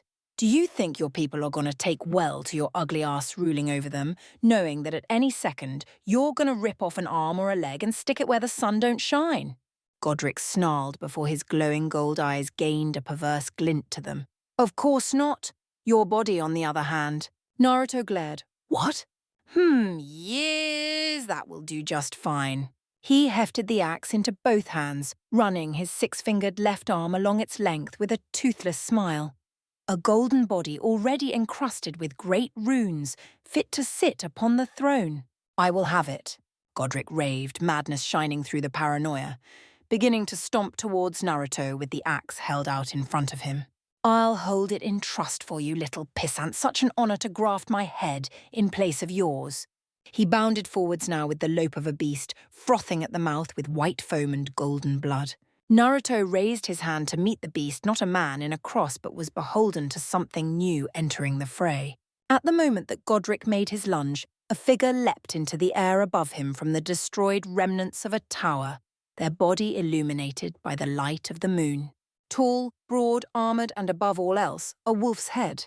The wolfman howled valiantly and swung his great Zweihander down in a front flip arc that landed squarely at the elbow joint of Godric's arm where the armour was at its weakest. Godric roared in pained confusion, dropping his axe and looking in maddened shock at the interloper. The wolfman did not stop, leaning his entire weight against the sword until, with a sickening crunch, it lopped the elongated limb clean off. Seeing his chance, Naruto rushed in and thrust his arm forwards, a chakra arm extending from his right hand to carry the planetary Rasengan into the heart of Godric's chest. The spheres ground against the agonized creature, twisting his hardy troll flesh like a baker mixing a cake, blood both red and gold fountaining from the impact point. Naruto pushed. The trio of Rasengans was sucked into their parent before it expanded and enveloped Godric's entire body in a tunneling beam of blue-silver power that picked up Godric with no resistance, carving a 70-meter smooth trench into the lake bed. Letting out a breath, Naruto strengthened up to face the wolfman, who let out an appreciative whistle at the blonde's attack. Turning to face him, the wolfman held up a hand in placation, palms out. "Peace, friend. I'm no foe of yours." "I got that when you lopped off his arm, but you made quite the entrance," Naruto replied, eyeing the golden axe under the water, still clutched in the severed six-fingered hand. "Well, you seem to have the situation well in hand, if you'll pardon the pun." The other man, Wolf, chuffed. He fixed the shorter man with a lupin smile. "Name's Blade. You could say I'm an old friend of the family." Nodding in acceptance for now, Naruto turned back to the end of the trench, where an indistinct lump began to pull itself from the muck. Surely he couldn't have survived that. Blade questioned, shouldering his Zweihander. "I was sure that you could fit what was left of him into a tinderbox. Arseholes are either stubborn or soft. This guy is definitely the former."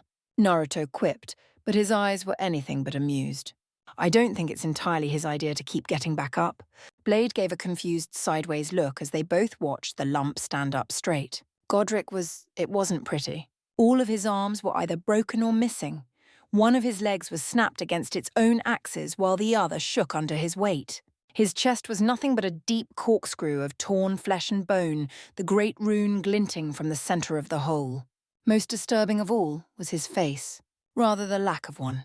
The force of the twisting tempest that Naruto had thrown him through had succeeded in completely degloving the skin from Godric's face, leaving nothing but a bloody red skull that oozed rivulets of golden blood and had a pair of glowing gold eyes like stars dipped in pools of pitch. "Aha, lad, you all that in." Naruto winced at the ghoulish display, but his eyes locked in on the great rune at the heart of his chest. He could see feelers of golden light reaching out from its depths to line Godric's body, plucking and pulling ruined limbs to move even though they were little more than mulch and bone chits, dancing to the whims of an unseen puppeteer. "What's the play?" Blade asked, readying his sword. Naruto held out his hand to stop Blade before reaching up and grabbing the hilt of Kaimon's strapped to his back. "I'm going to cut his strings," he said with a resigned air. Popping the odachi, Naruto slowly drew it from its sheath and felt once again that unnatural yet familiar feeling waft from its black blade. Out of the corner of his eye, he could see Blade shiver despite the fact it was a warm night, the source quite obviously in his hand. Naruto held the blade aloft and noted idly that it did not reflect the light of the moon and, on a whim, let his chakra run into it.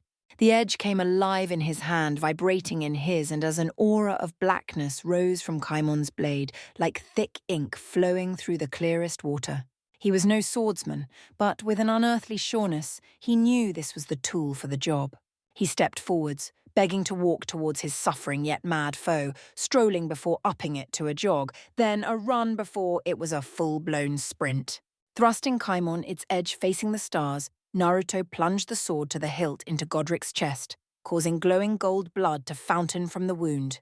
Naruto looked up into the creature's old and felt the echo of pity for Godric that his life could have led him to such a deplorable state. Then, with both hands, Naruto lifted the blade upwards to part flesh like paper and, in one fluid motion, split Godric in two. The lipless mouth opened and closed several times, and his opponent attempted to reach for Naruto, fingers naught but bones. Naruto did not resist, feeling that for the first time in a long time, Godric's mind was at ease. He felt the bony tips touch to his head before coming away to bring something in front of his quickly dulling eyes. The blonde realized what it was. Glinting in the light of the moon were strands of his sunny blonde hair. Gold, Godric let the golden strands slip from his fingers and toppled backwards, pitching into the lake, eyes no longer seeing. Naruto gently exhaled and gazed upon his fallen foe. It had been an easy fight against a pathetic man driven to an ignominious end, but he couldn't deny that he felt that the demigod was being used. Idly, he lifted Kaimon and looked at the blade and frowned thoughtfully. There was something stuck to the sword. Looking closer, he recognized it as Godric's great rune, impaled on the blade's length. Such a trifling little thing, he mused. Wonder what if is? His sixth sense blared a warning. Huh? The anchor rune glowed brilliant gold before detaching from Kaimon and streaking towards Naruto's chest. His free arms swept up to intercept, but the blasted thing swept under his limb and slammed home before he could do anything to protect himself. His eyes bulged and let out a silent scream as the rune burned a hole through his clothes and felt again that feeling of molten metal being run through his veins. He collapsed to one knee, senses overloading and unable to hear Kurama's roars of warning. Oh, there came the floor. Naruto crashed face first into the lake's surface, his body unresponsive. The last thing he registered before the darkness of unconsciousness took him was the visage of a beautiful woman descending towards him, silhouetted by the moon. Were one but to listen, they might hear the greater will howling impotently in cosmos. Chapter 9. 5 words. Meep. Were Rani not a doll, her throat would have gone dry. A doubly true statement, given that not only did her doll body lack the ability to produce bodily function, but what stood now in the courtyard of Raya Lucaria was a thought projection, a remote-controlled extension of her senses and spirit to interact with the world while her porcelain form was safely sequestered away at the topmost parapet in her rise. And yet, despite this, she was beset by degrees of phantom sensations she had long forgotten. The sound of blood thundering in her ears, the feel of sweat beading down her back, and even a shiver of cold all dredged up from memory. The instinctive urge of fight or flight. Why? Because for the first time in centuries, she stared into her mother's eyes and felt like a little girl about to receive a verbal lashing. The courtyard was just as it had been moments before when her presence had been revealed by Naruto. The blonde young man stood behind her at a comfortable distance, looking between mother and daughter with an unsure expression, his usually boundless enthusiasm stymied by the fact that even he didn't know what to say. Across from them stood the veritable peanut gallery of 3 young children, a large red wolf, 2 men, and Rani's own woven shadow. Blade, still wearing his silk dress shirt in the cool summer night air, wore a layered expression upon his lupine maw, black lips pressed into a thin line and lone eye full of resignation. It was almost as if he was trying to tell her that he was sorry about this, but it had to happen. She nearly stomped a foot, such was her embarrassment. Damn him! No, compose yourself, Rani. You're an adult who can face your issues with grace befitting your station. She would not demean herself before these children. The shortest of the them, black of hair and blue of eye, lacking any visible footwear, surveyed the building altercation with keen eyes. And was she seeing things, or did Rani spy a trace of wry amusement on the girl's cherubic face? Little rotter! The tallest of the trio, who, now that she looked at her, bore a strong resemblance to Melania in her youth, looked unsure of what to do, seemingly sinking into the side of her father's wolf to avoid the awkward situation, while the third of the group, a magenta-haired girl with a sealed eye, pouted at her and crossed her arms over her little chest. This was all to say Rani was avoiding the real cause of her feelings. Renala, the full moon queen of Korea, and her mother stood before her, the light chill on the wind rustling the maroon evening gown she had clad herself in, her sparkling blue eyes boring deeply into Rani's own astral orb. How she wished her other eye was unsealed in this moment. It would have made things so much easier. Because she didn't know where to look. Mother. She forced the word out, her voice level yet bearing an awkward edge, desperately trying to right her frantically spinning mind. A beat of silence passed between them, no visible sign that she had heard Rani speak. In point of fact, the only visible sign that her mother was not a statue was the light flexing of her fingers, an unconscious reaction being viciously fought against with a stony visage. The Dark Moon Princess was hard-pressed to answer if that urge was to throw her arms around her in a hug or to throttle her. Rani, Renala finally spoke, a frosty edge clinging to her tone. Her eyes were full of a chaotic swirl of emotions, an Ouroboros of passion and ennui ever biting its own tail to elucidate cohesive thought that was not one with hysteria. "You've come home, I see, though a skulker in the shadows I thought you not, dark moon epithet notwithstanding. It is a jot rude to not announce your arrival," she finished gracefully, crossing her arms under her chest, the tendons in her swan-like neck poised as her fingers continued to twitch. "Then again, it seems that what I conceived of your character was far off the mark. What an amusing oversight," she chuckled mirthlessly.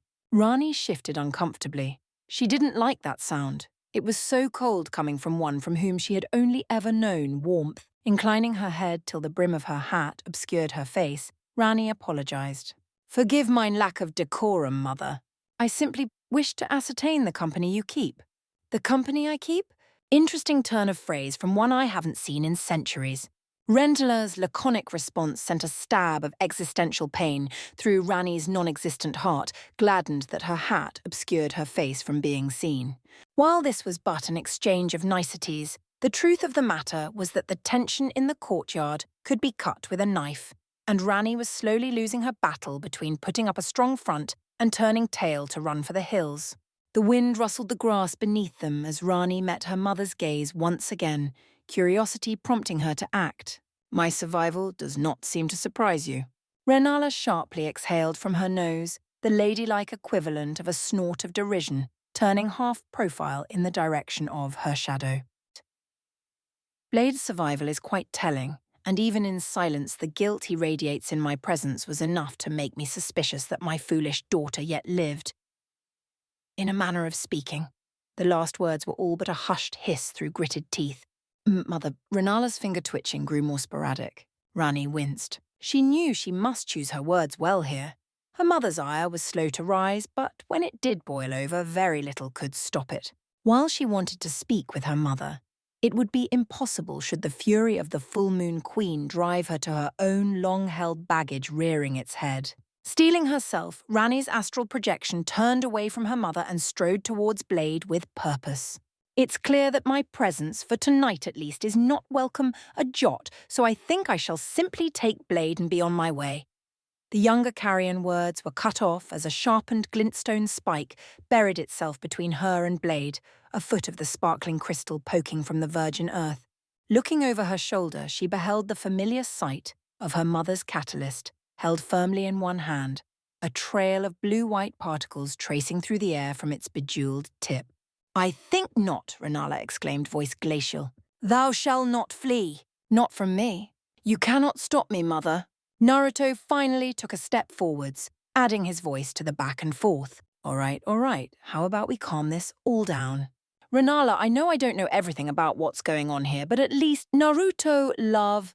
She cut him off, looking at the blonde for the first time, and her stormy visage cracking, revealing a pained warmth that served to make Rani's gut twist. "You have been good to me and brought light back into my life after so long in darkness. But this once, and only this once, I must ask thee to curb the tongue. This is something I need to do." Her eyes shimmered with emotion. "Please, trust me." He froze, unsure of what to say before finally nodding in assent and moving to join the trio of children and give the mother and daughter some space. In an ideal world, Rani would have taken the opportunity for what it was, a breather to get her thoughts in order.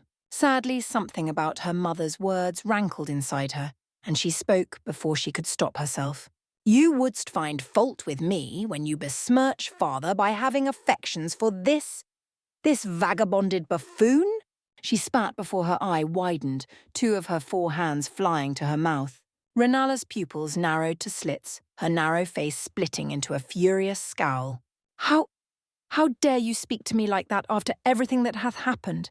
Hath the little Culver's pure white wings become sooted in her time away? That body may be a dull mockery of thy teacher, but surely thy soul still holds some measure of sense and politeness, or did you also give that up on the night of black knives? Rani bristled while Blade gestured for everyone else to get to a safe distance, recognizing the signs that his ward's anger was on the rise. Radagon's wolf picked up the trio of girls and bolted for the wall, followed closely by old Moongrum and Boggart. Only Naruto and Blade remained close to their own partners. They say that seeing is believing, but I struggle to believe what mine eyes show me now. Her staff slammed down, drawing a flinch from Rani. Where is the daughter I brought into the world, whose brilliance and cunning were the world to me? What stands before me is a mirage of poorly thought-out plans and idiocy, lest you prove me wrong. Rani's projections sighed in exasperation, masking the hurt she felt at her mother's words. Enough of this. I shall speak with thee all another day when your temper is levelled. Farewell, mother, seek me out at my rise. Blade knows the way. Her piece thus said. Her form began to fade into motes of blue sorcery as she cancelled her thought projection, seeking to end the conversation now and deal with the repercussions later. Do not run away, Rani. Renala called, steel in her words and fire in her eyes. You shall not slip into the moonless night so easily again. The full moon queen snapped her fingers, and the air became alight with complex patterns that formed into a magic circle that began to rapidly orbit her before encircling Rani's vanishing thought projection. What? She thought, suddenly aware of a peculiar feeling taking hold of her senses as the rapidly spinning spellcraft circled her. Distant awareness spoke to her of a spectral hook taking hold of her navel and yanking backwards hard. Her vision briefly dimmed, pressure pushing in from all sides until akin to being forced through a tight tube before elapsing in awareness, thoughts scattering to the wind before, with a metaphorical thump, her senses returned. All of them, including the dim awareness of the ground beneath her feet, an astral reconciliation mystery, where before her body had begun to turn translucent as her thought projection broke down into its constituent manner. Now she was very much solid, her face set in a mix between an annoyed scowl, panic, and incredulous curiosity. She barred my cancelling of the thought projection and used my bound thoughts as an anchor to drag my physical form from the rise to here. Rani realised, unsure how Renala had conjured such a complicated spell with seemingly no preparation, until her singular eye locked onto the tips of her mother's previously spasming fingers. A subtle shimmer around the fingertips, perhaps 0.5 millimetre across, far too small to notice but perfect for concealing the esoteric mudras one would need to cast such a sorcery non-verbally. Mother feigned her movements to prepare a trap in case I left prematurely, she finally concluded, almost admiring the subtle diversion. Her mother had lost none of her brilliance. Renala narrowed her eyes on Rani, pursing her lips. Didst thou think centuries of madness would rob me of the ability to see a thought projection? I began tracing back thy stream of consciousness the moment I laid eyes upon you. She trailed off, her face conflicted, sadness and anger at war with each other marring her otherwise beautiful face. Oh, little Culver, what have you done to yourself? Taken charge of my fate, mother, Rani replied with cold fire. She would not apologize for her actions. Naruto gulped from the sidelines. It was clear that things were on the precipice of falling off a cliff, but she could see wanted to respect Renala's decision. How's this going to work? He asked eventually, earning himself the angry stares of 2 carrion royals. Both huffed, looking away from him and then back to one another. Rani spoke first, regarding Naruto with an unclear emotion. It is clear that Mother will not let Blade and I leave in peace, and truly this talk is long overdue. I believe, as the masses say, we are to have it out. Naruto blinked owlishly, having never heard of such a turn of phrase, though if the audible gulps from Blade, Moongrum and Boggart were anything to go by, he could guess what it entailed. A fight. Renala nodded stiffly before softening to address Naruto, her affection much more visible than Rani's smorgasbord of emotion. It means that my foolish daughter has returned to her place of learning and wishes to exchange words and satiate my burning questions. As the principal of this institution, I am inclined to say we take this outside. Agreed. Rani nodded, her face firm while caustic anger and horrid self-hate melded in her heart. She deserved the rage, but she had to make her mother see just what had pushed her as far as she had gone. If that meant enduring a barrage of spellfire, then so be it. The blonde shook his head, doubtless trying his best to make sense of all of this with the fragmentary information he had. He, too, seemed keenly aware that this was a poisonous wound that needed draining, and he always wanted to see people he cared for helped. He closed his eyes in thought as the pair continued their stare down and asked slowly, "Is there anything I can do to help?" "Just keep our home and hearth safe, my star," Renala said fondly, causing Rani to positively fume. "Now, little Rani, thou knoweth the place." And so it was that half an hour later, Rani the Witch, Dark Moon Princess, and Renala of Caria, Full Moon Queen, stood across from one another atop one of Liurnia's namesake lakes, the Academy a dominant feature on the horizon. The sky was dark and moonless, but both women could make each other out perfectly under the ample starlight. For all points of contention, Rani knew she had nothing to fear from her mother after all. Despite being a sorceress on par with a god and full of potent emotions, she doubted their exchange would escalate beyond a play fight to serve as a conduit for their words. Right? And yet my mother's disappointment burns harsher than any sorcery, she thought, looking over to the distant walls of the academy, just about making out the forms of an audience forming on the wall. Naruto's thicket of spiky gold hair was visible to the naked eye even at this distance.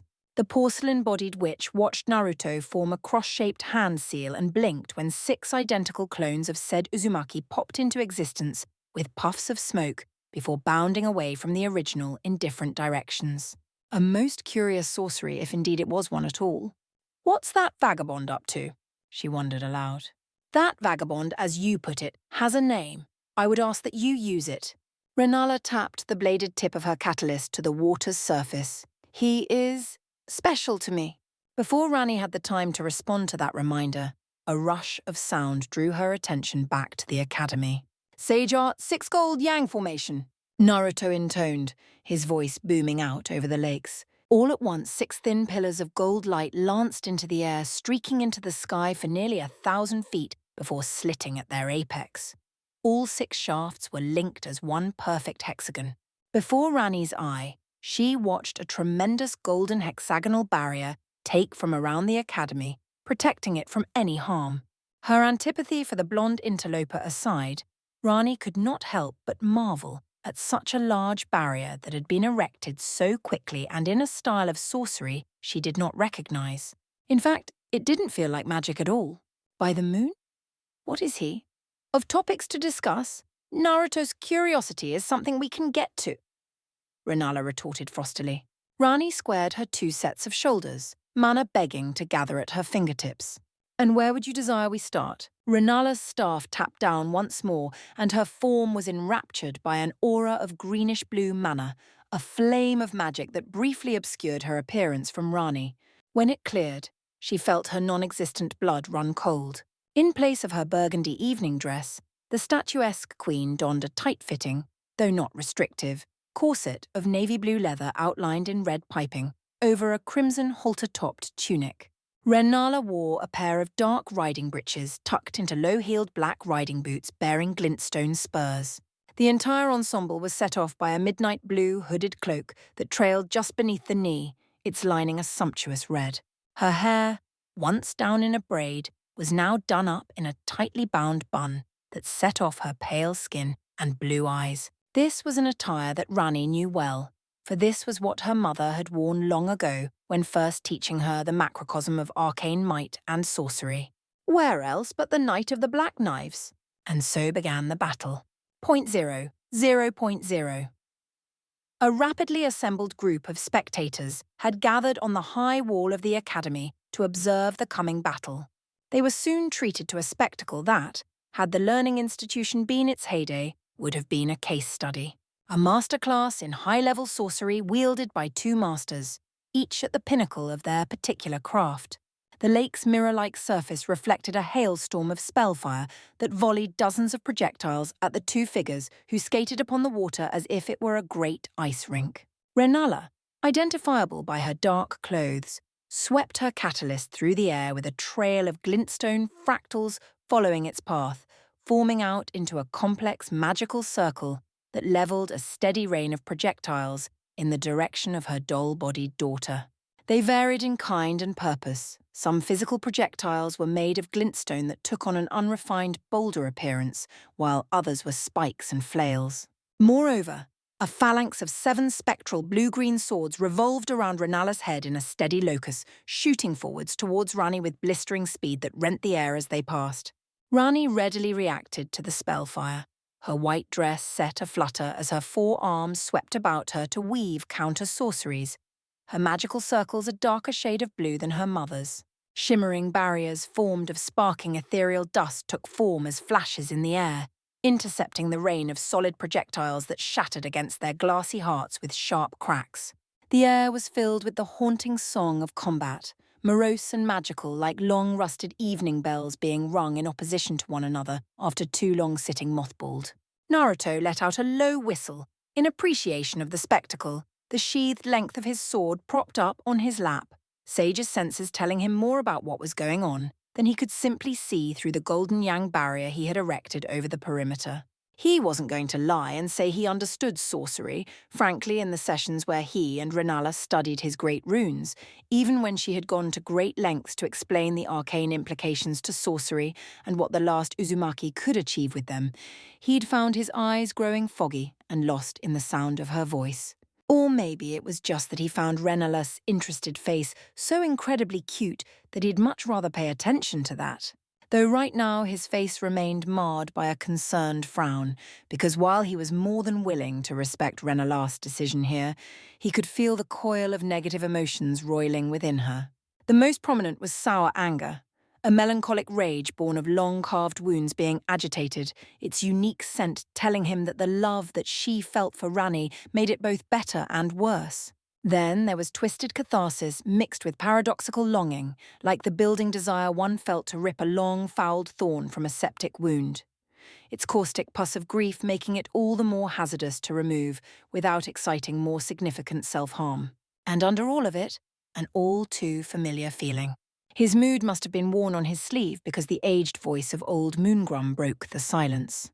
"Worry not, Sir Naruto," the chivalrous gentleman said comfortingly. "My queen shall not truly harm Princess Rani. She cares too much for her to do more than a slap on the wrist. And in the realm of demigods and magic, a grand display of magic can be appropriate for what we mortals would solve by boxing our ears." "You sure?" He winced as another blast of spellfire flashed through the air. "I mean, I know this is a charged topic, but this feels a bit much, doesn't it?" he questioned, looking over the other watchers, a vein jumping in his temple when he saw the reactions of the others. "Don't you think? A bit much?" Boggart did his best to cower behind the battlements even with the yang barrier in place, only the eye holes in the blackguard's iron mask poking above the lip of chiseled granite to watch the fire. "This is more than a bit much. This is bloody insane. My mother would have just hit me with a ladle. Not summon the damn stars," he exclaimed as 2 opposing spells collided with one another, detonating in an explosion that sent crescent slashes of differing blue magics in all directions, including directly at the academy. "Bollocks!" he shouted, diving for cover. No one joined him on the floor as the crescents of energy impacted on the golden barrier and dissipated with barely a shudder to the gold chakra construct. "What on earth is this barrier made of?" Little Selen's voice rose in plaintive inquiry, distracting him yet further. "Its construction is not something I'm familiar with. Are you using those curious doppelganger instead of sigils or anchor points at the corners?" Her attention was clearly divided between the familial spat and fastidiously studying her father's barrier ninjutsu. She held a small journal in her hands, with which she even now scribbled away with a quill as fast as her small hands could muster. Naruto rubbed the back of his head in minor embarrassment. "Oh, this thing.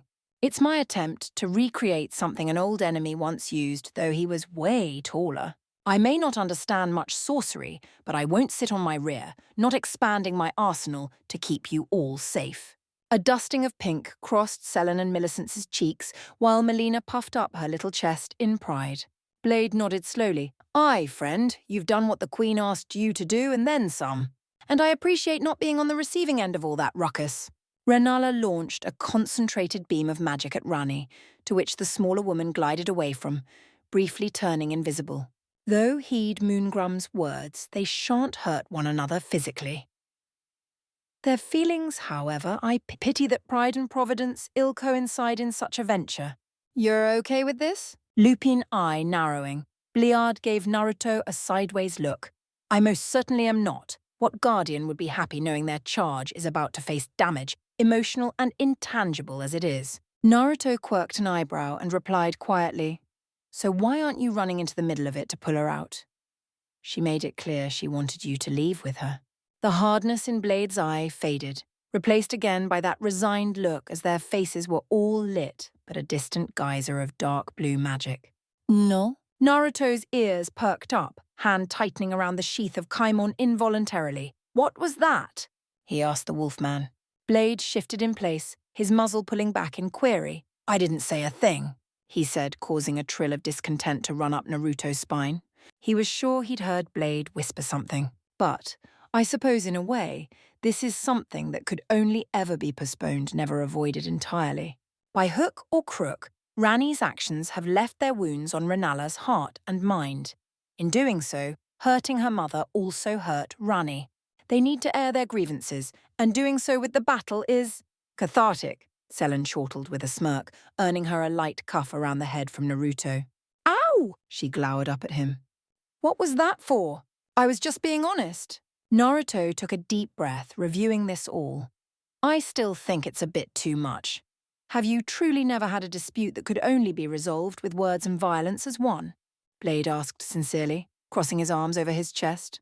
Naruto opened his mouth to respond and found himself summarily was suddenly assaulted by a wave of memories from years past, smashing his forehead into Gaara before dragging his broken body across a clearing to speak his mind to his brother Jinchuriki.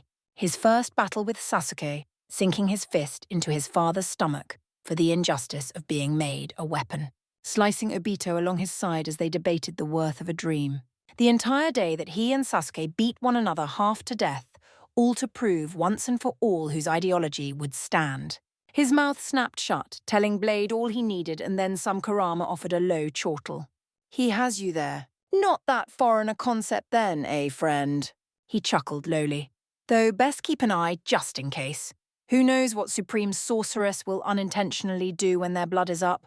Naruto nodded, then felt his hackles rise, once again hearing a whisper on the wind that he could not place, his trio of girls still silent Barcelon's scratching quill. Shivering slightly before shaking his head, he let a silence fall between them as he continued to watch the battle, watching as Rani unleashed a small tide of translucent wolves who bore a strong resemblance to the wolf perched to his left.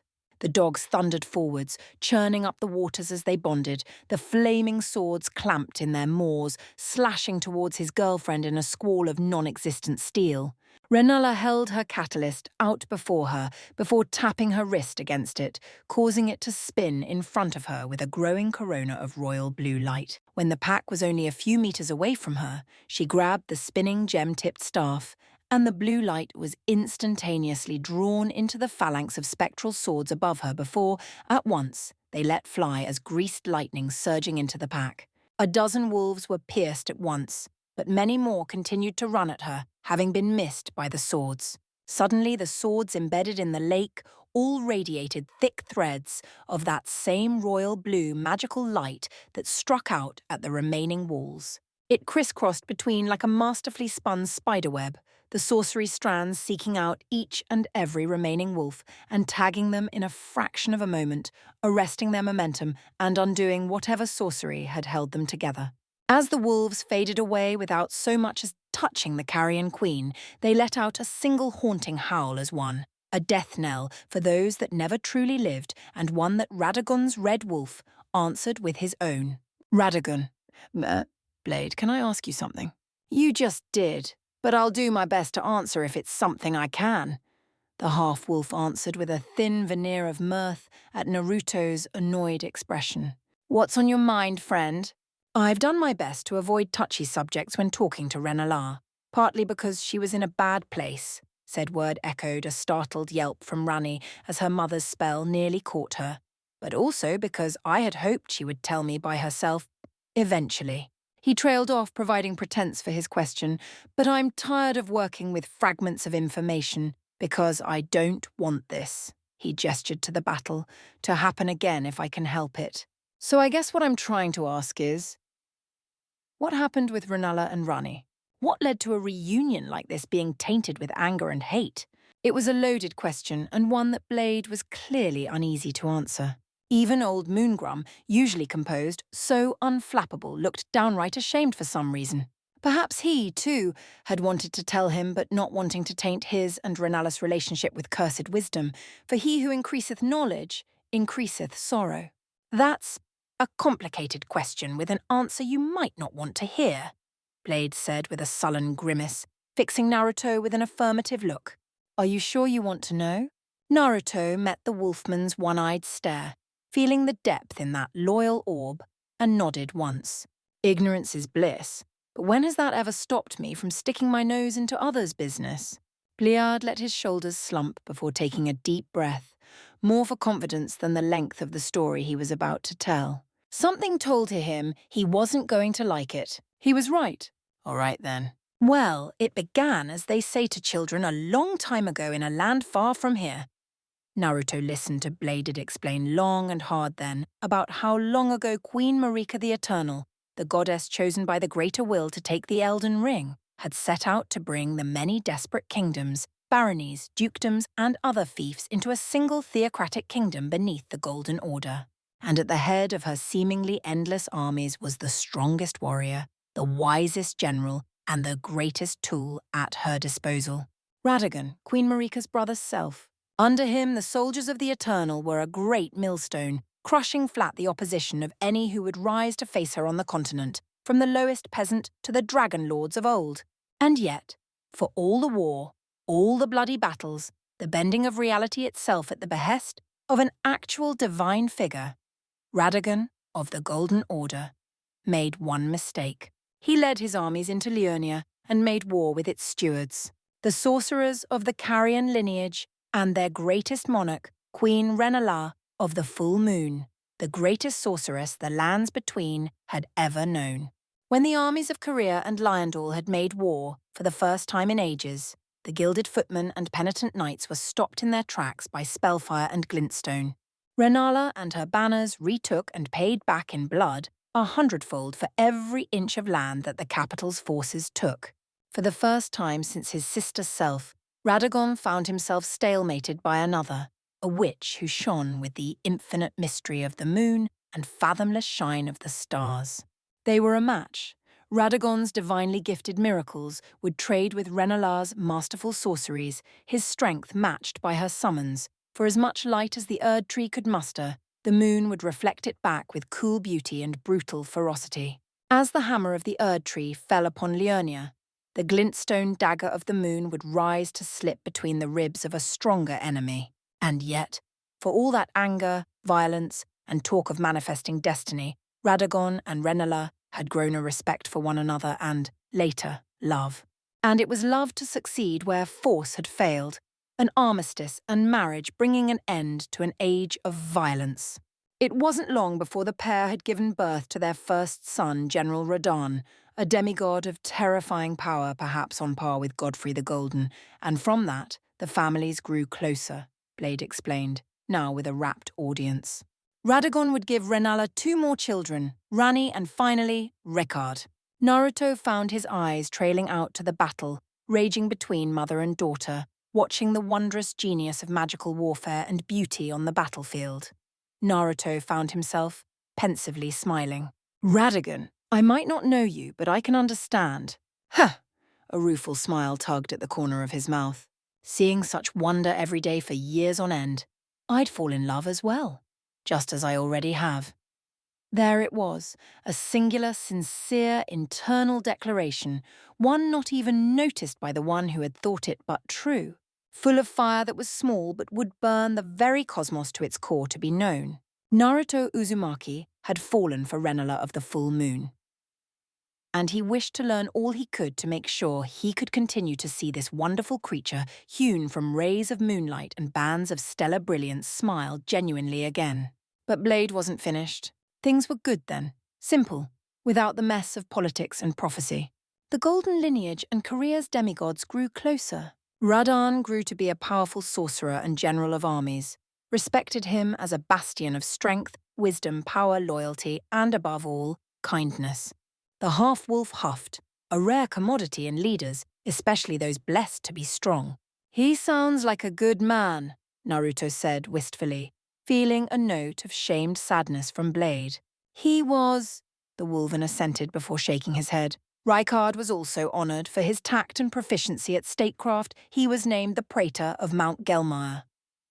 And Rani, Moongrum winced. The wolf mewled sadly, and an airburst rattled the barrier from a distant clash. Blade let out a chest-rumbling sigh. It was clear that recounting such ancient history was not pleasant for him. Rani was named an Empyrean, the reason for which I was created. Empyrean.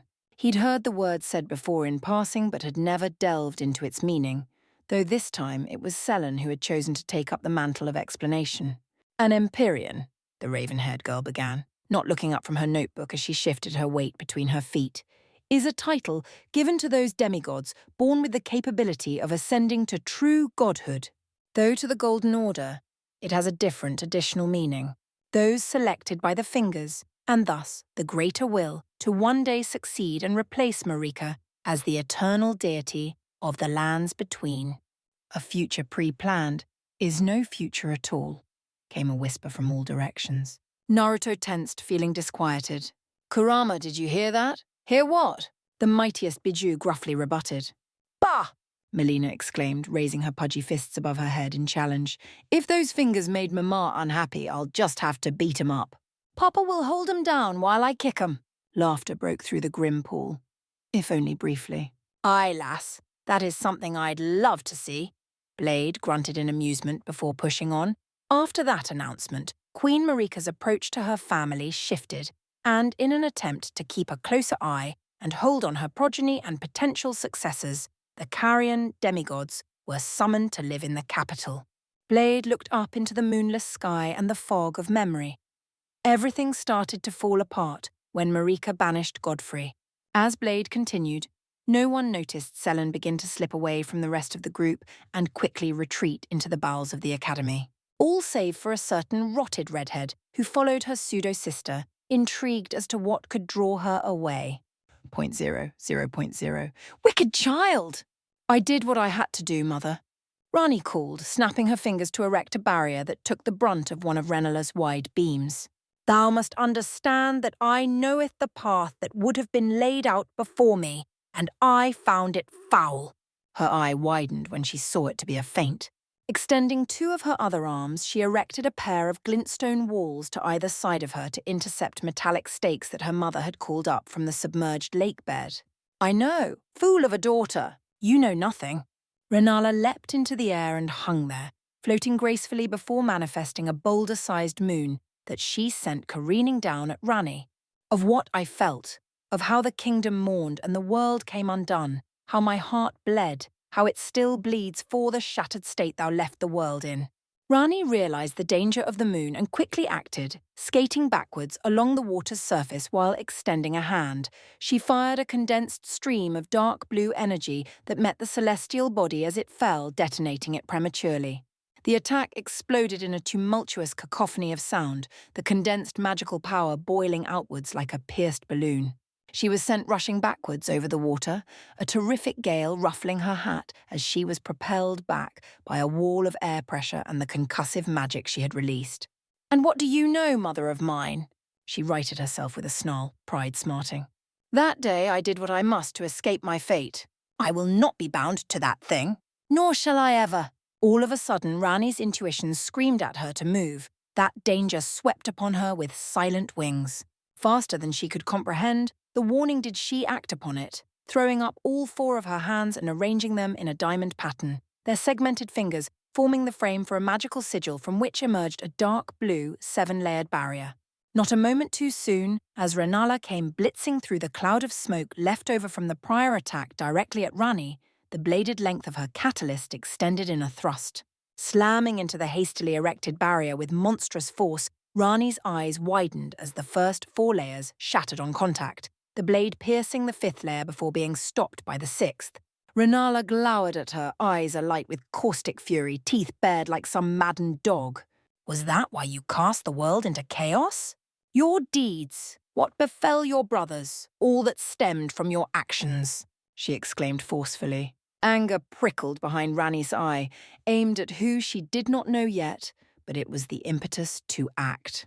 Her fingers moved at inhuman angles, articulation impossible for any not possessing a doll's mechanical hands, rearranging the barrier's formation.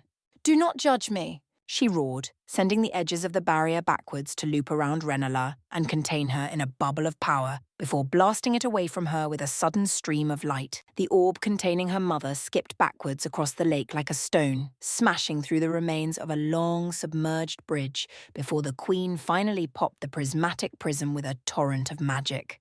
The Greater Will, the Elden Ring, a game of cosmic proportions where all are but pawns dancing to the strings of an outer god that does not understand the world. She slashed a hand through the air, trailing flesh azure fire in her wake. "I could not abide it, I did not abide it, I shan't abide it," she screamed as Renala settled upon the water, launching a stream of short-summoned daggers at her mother to prove the point. Never! Renala saw the attack and reoriented her catalyst, manifesting a massive greatsword from it and swinging it in a wide later arc, the flat of the blade sweeping her daughter's projectiles aside.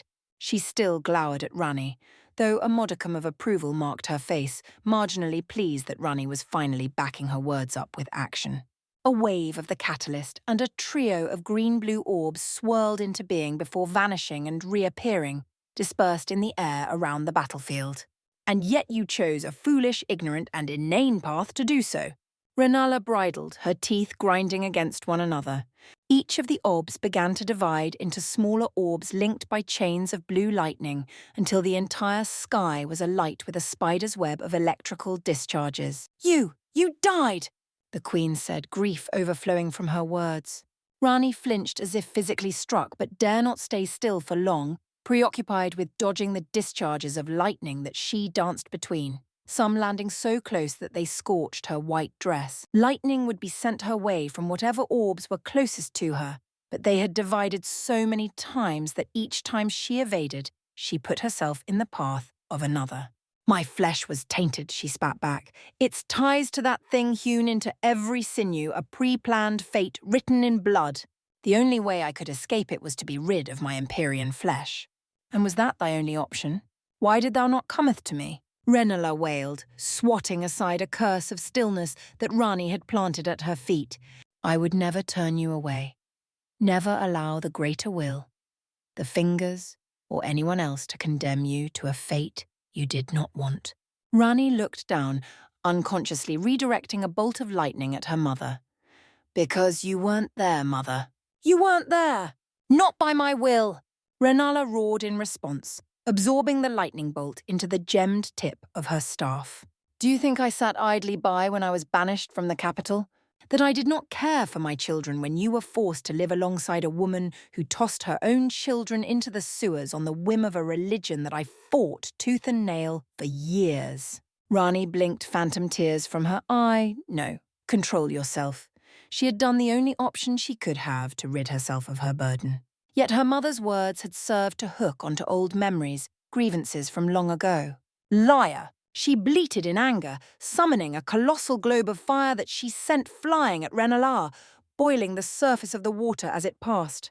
"Not once did you write to me nor reach out after father became the Elden Lord."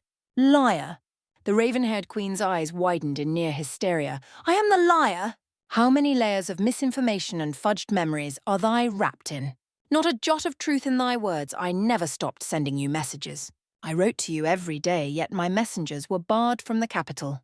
Renala slammed her staff into the water, a ring of light expanding from her feet. As one, the globes of lighting fired, arcs of power shooting towards her only to turn and bind Rani's flame mystery in chains of lightning, holding it still.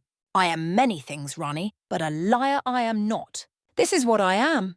The energy of the binding slowly fed into the fireball, swelling it in size and changing it to a shade of cobalt as Renala wrested control of it from Rani. "I am she who fell in love with a man who tossed her aside at the whim of a god. I am she who feels her insides boil and tear at the prospect that I am allowed to be happy after so many missteps. I am she who loves her children regardless of what they have become, and yet...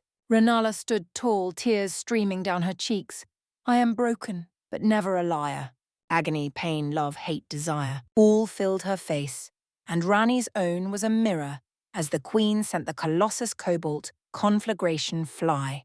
I am not wrong, but neither is she, Rani realized, seizing hold of the lake.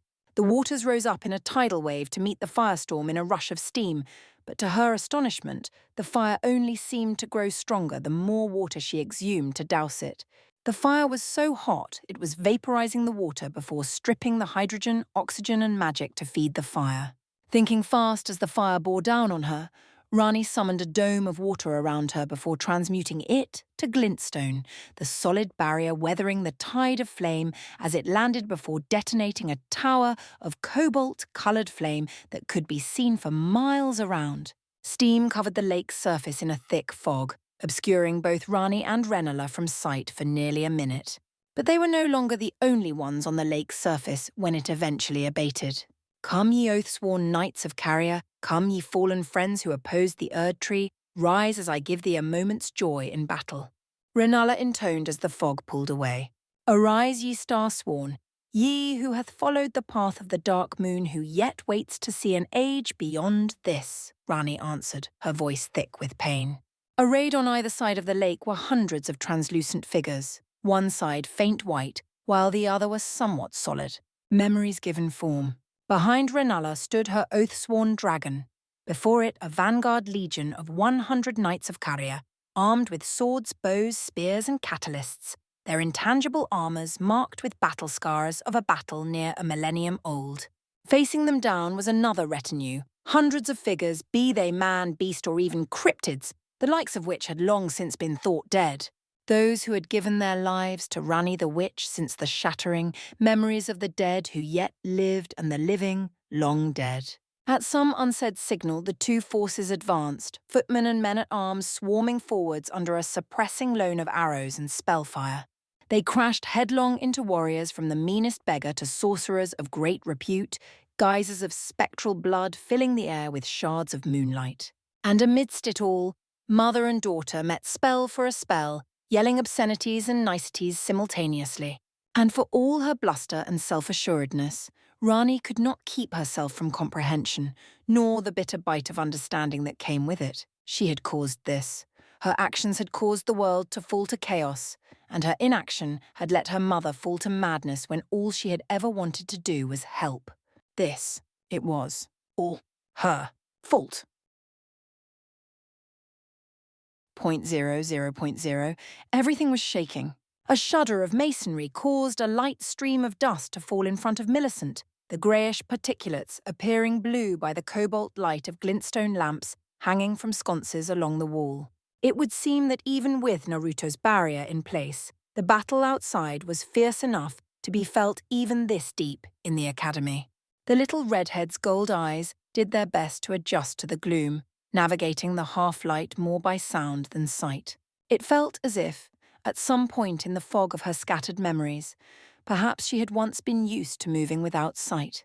Had she once been blind yet learned to see, or was it something else? She continued her train of thought while ducking behind a marble pillar, peeking out to watch Selen skulk through the halls as quickly and quietly as her little legs could carry her. She bit her lip when another tremor radiated up through her feet. Perhaps she should go back to her father to watch over Renala mother and make sure she was okay. The newcomer's appearance had indeed been a strange development on an otherwise pleasant evening. The arrival of the long-talked-about yet never-seen Rani, Renala's apparently dead daughter, to whom she was said to bear a strong resemblance. "I can't see it," Millicent mumbled, taking a curl of her long red hair between her fingers. "Can't see what?" "Eep!" The redhead squealed, nearly jumping out of her skin when the voice spoke from behind her. Wheeling around, she found herself face to face with Selen's amused childish visage, her feathered black hair framing her face and eyes reflecting the glow of the lamps. "Don't sneak up on me," she scolded indignantly, her cheeks dusted with embarrassment. "That's rude." "Oh?" The other girl smirked. "That is rich, given you were pursuing me, hoping not to be caught," she said pointedly, finding it amusing at the childish way that the redhead looked at her shoes. But as the little redhead muttered a series of silly excuses for why she had been spying on Selen, the barefoot neophyte gained an enlightened expression as if an idea had just dawned on her. Actually, I think it's best if you do come with me. There is something that you could help me with. Me? Hey! Selen took Millicent's hand and all but dragged her further into the tunnels, ignoring the little girl's complaints and weak struggles. They continued through the labyrinthine bowels of the structure, dozens if not hundreds of passages that led deeper into the subterranean maze. It made Millicent's head spin, as she was sure that some of this geometry was impossible, tunnels that seemed to double back and intercede on themselves, yet impossible space dictated a new path entirely. Where are we going? The Undercroft is hard to get to, but it will give us access to what we need, Selen answered briskly before approaching a large oaken door barred closed with a giant magical circle. The little sorceress pulled her notebook from a little satchel on her side and quickly flipped through the pages, occasionally tapping specific glyphs and patterns on the magical circle. Renala and Father are occupied, giving us a chance to look into something that benefits all of us. Benefit? Millicent queried, raising a red brow. Selen paused in her tapping and looked over her shoulder at Millicent, looking for the right words to say, her usual annoyance or self-satisfied smugness replaced with something that Millicent had never seen on her, though she struggled to find the right word to describe it. I find Renala insufferable and the blonde betrothed of hers to be fascinating and aggravating all at once, and don't even get me started on Melina. Selen explained all this slowly, looking down at her bare feet, and yet they offer this home and knowledge to me and the rest of us without qualm. As such, the least I can do for my benefit and the rest of ours is at least take a peek ahead to see what might be coming. Big words. She didn't understand them all, but she got the gist of it. Jumping in place for extra height, the little sorceress slapped her palm into the center of the sigil. A bell-like chime rang forth before the glypha began to unravel itself in spiraling patterns, the double doors slowly swinging open to reveal the Undercroft. Millicent felt her breath hitch in her throat at what she now saw, for it was quite the wonder. The doorway opened into a cavernous room some 50 meters across with a tall vaulted ceiling that disappeared into the gloom and mist above them, though it was not the size that amazed her, but the composition. The entire room was made from glintstone from the perfectly level crystalline floor to the gigantic pillars that ring the perfectly circular hall, each one chiseled from naturally occurring gem stalagmites into dodecahedral supports that glowed with their own internal light. At the room's center was a convex dais of transparent crystal measuring 5 meters across with a wide stem of white energy flowing through it, but her gold eyes were drawn by something atop the dais. A pyramidal plinth jutted up from the crystal to Millicent's eye level, and a large golden egg sat upon it. The great rune of the unborn, Millicent realized, before a dagger of pain lanced through her mind, the rot squirming within her as the fog of memory lifted for a moment. I am supposed to, oh Father, oh Mother, the rot, the will. But the thoughts faded into the darkness of her mind once again, leaving only an unpleasant headache in its wake. She let out a mewl of discontent, shrinking in on herself as uncertainty roused the childish thresholds of experience that came with this body. She did not know. She did not know. All that she knew was something she did not know. Shh, a voice soothed, and a softness quashed the fire of rot in her brain, the gold-eyed girl subconsciously leaning towards the sound and finding a small, cool hand brushing through her scarlet tresses. Opening her eyes, she realized that none other than Selen was rubbing her head, once again bearing that expression that Millicent could not find the word for. Thank you. Wordlessly, she was led down the steps into the Undercroft and towards the great rune, the older acting girl leaving the rotted neophyte on the outskirts of the crystal dais before pulling out a stick of chalk and dropping to her haunches. She watched as her elder sister slowly drew a series of intricate symbols upon the ground around the platform, each strangely simplistic yet drawn with such precision that there must have been great importance that required an infinitesimal margin for error. I don't understand, Millicent exclaimed, drawing an amused chuckle from the barefoot girl. You came down here to just draw symbols in the dark. Sorcery is neither art nor science, but sometimes you must be precise to elucidate what you need. Selen preened anew, briefly looking older than she was.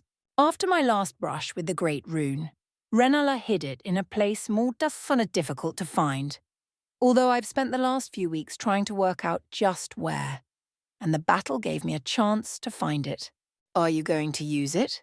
Selen stopped to gawk at her. Are you mad? If I used it again in this state, I'd probably be reborn as an infant. I didn't even want to use it in the first place. It was an accident. Millicent felt her brows rise to her hairline, fixing Selene with a disbelieving stare. Never let it be said the sorceress Selene had anything less than suicidal curiosity. Even Millicent had worked that much out. "Oh, fair." The feather-haired girl waved her off dismissively. "Speak not a word. In this case, I simply wish to use the rune as a conduit for divination," she said before returning to her sigil carving. Divination is an old sorcery, but one with strong ties to Raya Lucaria. Events to be read in the passage of the celestial bodies through the heavens are usually something without a concrete set of details, obfuscated by a lack of medium to interpret it. But mayhap, what if the conduit by which you interpreted the stars was a facet of the universe itself? More big words. Millicent didn't understand these at all, or their meaning. Instead, she looked between Selene and the great rune, then back again, trying to understand what the barefoot little girl was trying to say. Comprehension finally dawned on her face, eyes widening at the prospect. You could see the future in clarity. Of a kind, it's more accurate to say you see a greater scope of what is going on right now and what might come of it. Well, you could. Not so much for me, Selene said, whispering the last part. She tapped the crystal dais and drew Millicent's attention to the stem of energy that ran through it like a forking path. This undercroft is built at the nexus of Liurnia's ley lines. We will draw the energy of the land up into the great rune and use it as a prism to diffuse the information of the cosmos and the land into a tangible form. Then my divination matrix, she tapped her circle of astrological sigils she had drawn, will transform that information into a visual medium that you will be able to perceive. Me? The redhead questioned, shocked by her inclusion. Selene stood, brushing specks of dirt from the clothes. Yes, you. When I originally came down here, I originally wished to confirm the location of the Undercroft, but your presence presents an opportunity I can't overlook, my little apprentice, she cooed. Apprentice? The redhead thought. She surprisingly liked how it sounded. Another way of bringing this little family closer together. She shook her head and pointed at Selene. Why do I have to look? Why not you? Selene frowned, crossing her arms over her chest and tapping her foot, the patter on the crystal floor sounding rather cute. For all my skill and talent, there are some things that require a certain constitution to do, and while I may one day be able to change my form to a state where I can handle mysteries of this scale, she gained a pained expression, there is the potential that I would become an abomination from it. On the other hand, your body is much stronger than mine, and I think you have been touched by something similar before. So, Millicent, my would-be apprentice, my sister, will you help me look into infinity to see what lies ahead for this family? No. A heavy silence filled the room as Millicent mulled over the proposal, looking over all the information in her head, and Selene patiently waited for an answer.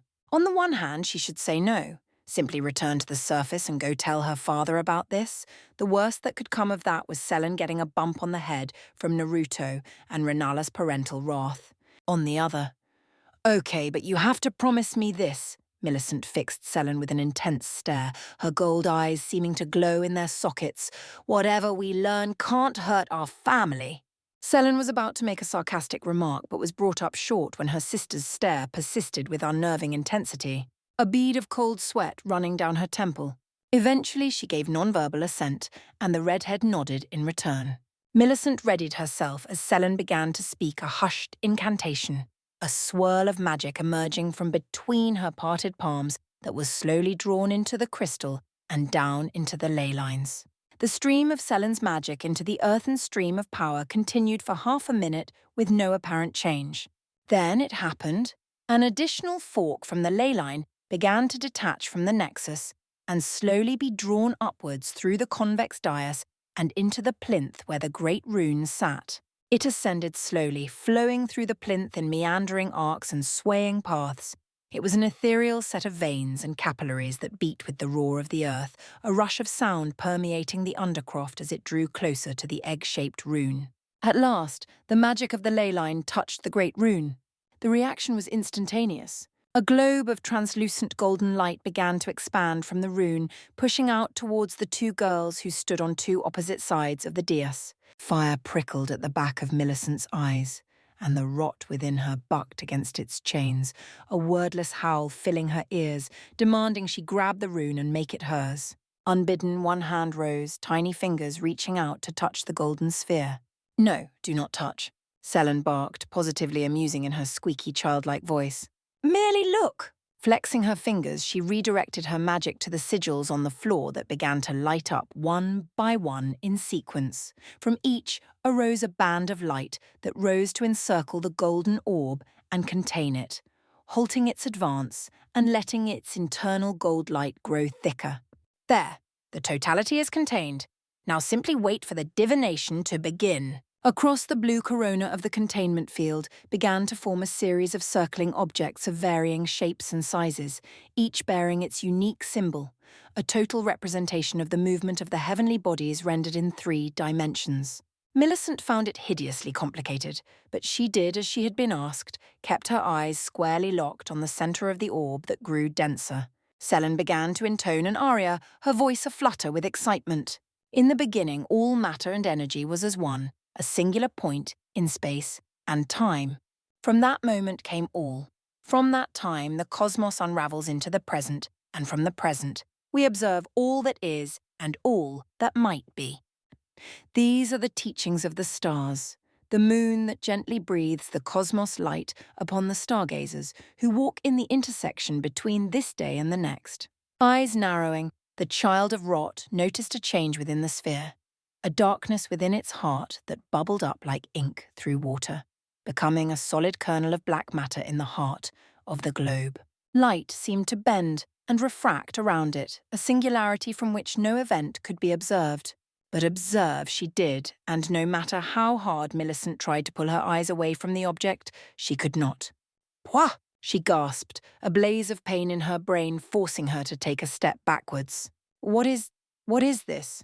she asked, before being rocked by another fire of sensation, the rot squirming under her skin in response. Sweat beaded down her back, quickly rendering her dress sodden, panting desperately as she tried to comprehend just what exactly was occurring.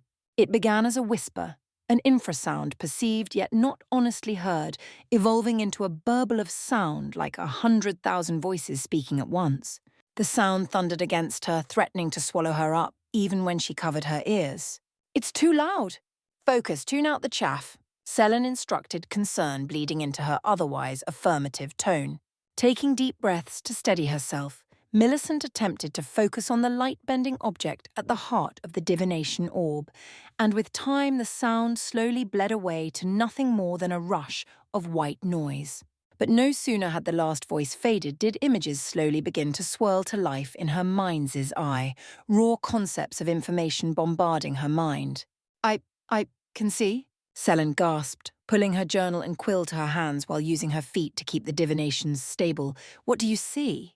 "Everything. I can see everything," she breathed. She could see Selen standing across from her, but also herself in third person. Then it shifted to Naruto and the others on the academy wall. Blade hunched over the blonde while Boggart sprinted in the direction of the kitchens, screaming about smelling salts. She could see her mother and Rani locked in a pitched battle, screaming themselves hoarses, tears streaming down their faces. One ranged at the injustice of being left to madness when it could have been helped, while the other justified her actions despite still hating herself for driving her mother to such a state. As her perception expanded, awareness of what was and what had been swept aside the fog of her memories. She could see it, the cathedral, the searing excoriation, kneeling to the greater will and promising as she had in exchange for escaping the rot. She remembered it all. "Ah!" she exclaimed, the vision changing, the images shifting to a series of things she could not explain. "What do you see, Millicent? What do you see?" Selen pressed. I see. Her lips quivered as a sob threatened to burst free. She bit down on it. "I see. A knight. Their bow caught between glintstone and unalloyed gold. I see an omen deep beneath the earth, raining blood and affection unrequited. I see a peg-legged hunter stalking the Altus Plateau. Oh my." The images dissolved, reforming into an abstract image, the brace of a great tree mouldering in the wind. 5 buds from within the tree's bark emerged, thick with veins and a familiar shade of scarlet. Slowly each one bloomed, their flowers dreadfully beautiful, belching plumes of rot into the air, filling the space with a horrid sound from her memories, a twisted song. "One watches us from far away," said the smallest flower, thorned and weeping with rot. "The eyes are familiar, the body is not, but so far away," said the next. "We know this gaze, the one who ran away, the traitor, the sister, no longer," spat the third. "Patience, sisters, we shall find the lost one and make her rot once more." The penultimate flower bristled. "For by our putrid lustre combined, our rotting mother shall bloom yet again." At last did the final flower, more significant than any of the others, begin to open at the foot of the tree, yet no stamens or stigmas filled the petals. Nay, instead, hidden in the flowers, heart was a woman adorned with a winged helm and prosthetic limbs. "Away!" She had to look away. She could not let herself be perceived. Away! Away! She cast her mind far away from the rotted blooms, far from the past and present, and into the distant future. Her eyes filled with a nebula of perfectly arrayed golden stars, and beyond them she saw. Millicent screamed. It was an awful sound. High and reedy, it echoed off the walls and through the bowels of Raya Lucaraya with a singular unbroken note of abject horror at what she saw. "Ah! Millicent!" Selin shouted in concern, quickly willing the spell to be cancelled, but alas, it had become self-sustaining. She ran her hands through her hair before coming to a simple, much more straightforward solution. With a yell of exertion, the little girl sprinted towards the wailing redhead and tackled her to the ground, cradling her against her in a vain attempt to beat the horrid future away. Then something peculiar happened. All at once, the light from the globe seemed to reverse itself, dispelling the black void and retreating into the great rune before being sucked right back into the ley line and away. Around them, the entire undercroft shook terribly. The shaking continued for half a minute before, finally, silence returned, only broken by the scared sobs of a little girl. Selin did her best to comfort the little girl as she bawled. Just what could she have seen? Then, Selin caught, leaning towards Millicent while rubbing soothing circles into her back. She began to slowly calm down as the adrenaline drained out of her, muttering the same 5 words over and over again before falling asleep. A helix reaching towards heaven. 20 minutes earlier. As the swaths of conjured forces tore strips of spectral flesh from one another on the field of battle, Naruto felt the vein in his forehead, throbbing dangerously close to the start of a migraine. I know she means a lot to Ranella, but I'm not gonna sugarcoat it. Rani's plan was fucking stupid, he said plainly, causing Blade to physically cringe. Well, with the benefit of hindsight, the Wolfman tried to rationalize. Hindsight? He scoffed. Even with hindsight, it's a stupid plan, and this is coming from the font of all stupid plans. Take this from someone who has been flying by the seat of my pants for most of my life. The way Rani handled the problem was not the right way, and even if Godwyn hadn't been offed, it still wouldn't have ended well. "And how do you figure that, friend?" Blade questioned, flinching when Renelar's oath-sworn dragon bounced off the barrier after being sent there by one of Rani's more powerful spells. No one could have predicted the shattering. "Where do I start?" Running his hands through his thicket of spiky hair, Naruto launched into his scathing deconstruction. If everything had gone to plan, then just Rani's physical body died to free her of the hold that the greater shitbag held over it. Then you have the only non-Golden Empyrean suddenly murdered by a group of women with strong ties to Marika. Stop me if that doesn't sound like a plan to instead secure your own lineage and kill competitors. Blade mulled over the words but shook his head. True, though Radagon and Marika are brother and sister selves, the same soul in 2 bodies. And who, outside of us, knows that? Naruto replied with an expectant look. Blade suddenly looked a little sheepish, but Moongrum was there to fill in for him. Not many, and had only Princess Rani perished, false as it was, a civil war between Korea and Lyondal would likely have begun anew, but far fiercer. The prospect of grief-enraged Renala, joined by Radan and Rykard, leading a full-blown civil war against Marika and Radagon, was a prospect nearly as horrifying as the shattering had been. Exactly. Naruto shook his head, exasperation and worry in his heart as he watched mother and daughter make battle with one another. He could feel her.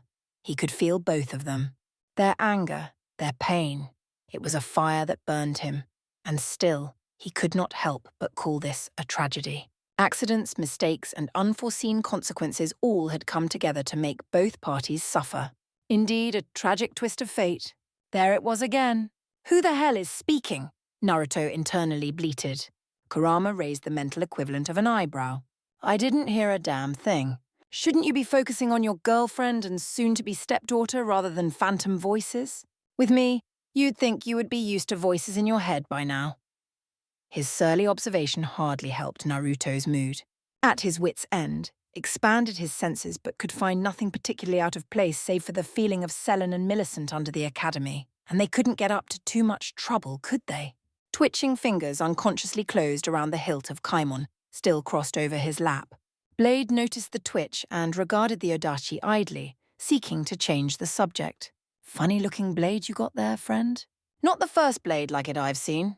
A fair few samurai wander the lands between, but I've never seen one with a blade that long or so disquieting. He gestured to the flower-shaped hilt, referring to its uniquely unpleasant feeling. Oh, Kaimon, he replied, lifting the bandage-covered sheath a little higher. Yeah, Renala gave it to me. It was helpful against Godric, and he blushed. She told me that it's an old carrion tradition between a man and a woman. Blade looked at Naruto with a blank expression before he began to shake, a shudder rippling through his shoulders that was mirrored by Moongrum. Each began to slowly chuckle, then with time it grew to be a laugh, until both broke down into a peal of gut-busting laughter. Blade rocked back on his haunches while old Moongrum doubled over and held his sides. Naruto and Melina stared at the two with deadpan expressions before Naruto lifted the extensive length of Kaimon's sheathed form and summarily bonked both on the head with it. Knock it off. Yeah! Don't make fun of Mama's gift to Papa. Melina chipped in, glowering with all the heat of a watercress sandwich. Which is to say, adorable. Oof, sorry friend, didn't mean to laugh so hard, but I think you lack some context. Blade chortled, calming his laughter. When the Queen of Carrier gives a sword to a man, it's not just a sign of courting, it's a symbol of engagement.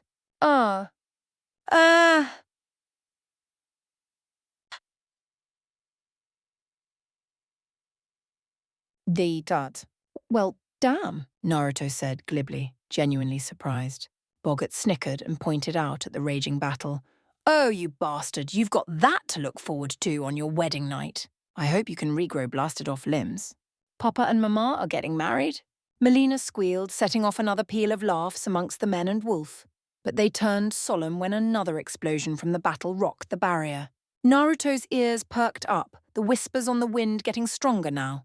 He looked around before feeling a familiar sensation of cold prickle up his arm from his hand. Looking down, he realized that the feeling was coming from Kaimon's handle, and the longer he looked at the sheathed sword, the stronger the whispers grew until he gently popped the first inch of the black blade from its sheath. He looked down at the cool black sword, and the rest of the world seemed to fall away. Sound bled into nothing but whispers, except it was not whispers, he realized. It was the running of a river. The Harmon lines began to move upon the metal, jostling and shifting like mist rising from water, drawing Naruto ever closer to the heart of the dark. Blade straightened, his lone eye seeing Rani, and smiled bittersweetly. A wedding sounds good after so long in darkness, and Rani needs some light in her life, though I'm not sure how she'll take to having a stepfather. He looked back at Naruto, only for the blonde to remain gone silent, hunched over the partially drawn blade. Friend? Blade asked, jostling Naruto lightly only for him to remain hunched. He pulled the young man up to look at his face, finding his eyes fogged and a stream of saliva running from the corner of his mouth. What's wrong? All gathered around and attempted to rouse the blonde, but nothing they could do would wake him from his fugue state. As Boggart ran off in the direction of the kitchens in search of some smelling salts, none noticed that Naruto's hand had never once left Kaimon, nor the dull black light it emitted. 0.0. Naruto did not know how he came to be in his current location, but he could say for sure that it wasn't where he had been. A few keen factors clued him into this fact. The most guttural had been internal. One moment he had been looking at Kaimon, then he'd felt a sharp tug at the back of his consciousness that was akin to whenever Kurama had pulled him in to speak prior to them becoming true partners. A forceful yank rather than a gentle nudge. The second was the local itself. Gone was the high wall of Raya Lucaria and his 6 gold yang barrier, replaced instead by a foggy plain surrounded by pitch darkness and the sound of running water. In short, probably not on this plane. Thankfully, he was a dab hand at such experiences at this point and knew that little would be gained by standing still. He swept the foggy local with his gaze before setting off at a sedate pace towards the running water's source. He did not have to walk long, passing through a bank of fog to arrive on the side of a fast-flowing river ringed on both sides by red and white spider lilies that nodded in a non-existent breeze. The sight caused him to shiver. There was something wrong about this place, but not in the same way that Godric's grafted had set him on edge. They had felt like something profoundly unnatural, a perversion of nature. On the other hand, this place felt like it was part of nature, yet a setting he was not supposed to be. And yet, he had been called here. Curious. Cupping his mouth, he called out, "Hello? Anyone there?" His voice echoed endlessly beyond the river's far shore into eternity. "There's little need to shout. You could whisper and I'd hear you." An aged voice spoke from Naruto's left, though you're correct to meet such a place with a raised voice. While those of your ilk should face it with reverence, a loud voice does liven up a dull end. Naruto whirled around and spotted the one who had spoken, taking notice of a figure that sat not 20 feet from him. Slowly approaching, Naruto took in his appearance. He was an elderly gentleman seated in Saisa, his form thin with age but still decently muscled, a build that spoke of a person who had spent a long life fighting. He wore a pair of pale blue hakama and a matching tattered haori. Perhaps most strikingly was the black and gold kabuto helmet perched atop his head, hiding his face from view. As Naruto drew closer, the man, who was exceptionally tall even when seated, turned to greet him, revealing a drawn face wizened by age and scarred by battle, a long scar having cost him an eye. He did not know this man. He had never met him before, he was sure of it, and yet he was inexplicably overcome with a sense of familiarity looking at him. "Naruto Uzumaki," the man greeted simply before returning to his task, lifting a sword before his eyes to inspect it before continuing to slowly clean its black length. "Kaimon?" Naruto blurted out, suddenly finding an identical sword in his own hand. "Indeed," the old man mused, his wrinkled lips cracking into the ghost of a smile.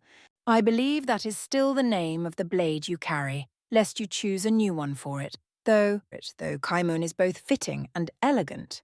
He silently continued to clean his own version of Kaimon, fastidiously going over every inch of the blade for imperfections and cleaning them where they were found. Naruto frowned before sitting beside the old man, remaining silent while he scrutinized every inch of him, from the tips of his straw sandals to the calluses on his fingertips. "Something on your mind, Naruto Uzumaki?" the old man asked, rubbing down the hamon of his Kaimon while Naruto's own sat in the grass. "I don't know you," Naruto began, his eyes narrowed in suspicion, "but for some reason it feels like we've met before, but you can't remember." The man let out a crackly chuckle. "I haven't met you, but you know me." Another chuckle. "You know me very well." "Well, if that wasn't a riddle to end all ridders, who are you?"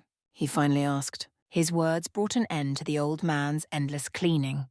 "I am not truly someone. It is difficult to put it into words, but it is fitting enough. I am a stranger that everyone meets at least once."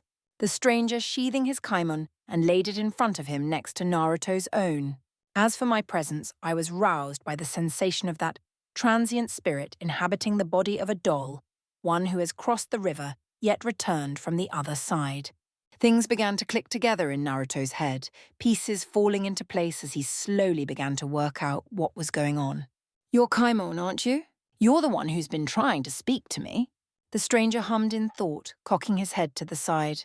"Am I Kaimon? I don't exactly look like a sword, do I? Though I am not sure if it's a compliment or an insult." He chuckled again, then inclined his head to look across the river into the swirling mists beyond. "I am an aberration, a combination of the lingering thoughts of this blade's former wielder, a new veneration given by the being wielded by you, a bearer of runes, and the nature of this blade, a variation of something hidden and missing from this world." When the Elden Ring was shattered, the laws of the world were scattered, lost, metaphysical facets of reality, and the world lost. Common sense and reality itself is not as it should be. There is so much out of place. Renala had once said something similar to him. A stranger that everyone meets at least once. Naruto recalled what the stranger had called himself, taking in the local and the feeling of familiarity he got with his presence. The cold and odd feeling he got when he wielded Kaimon. It reminded him of something old, long past. Beyond memory, his eyes flicked up.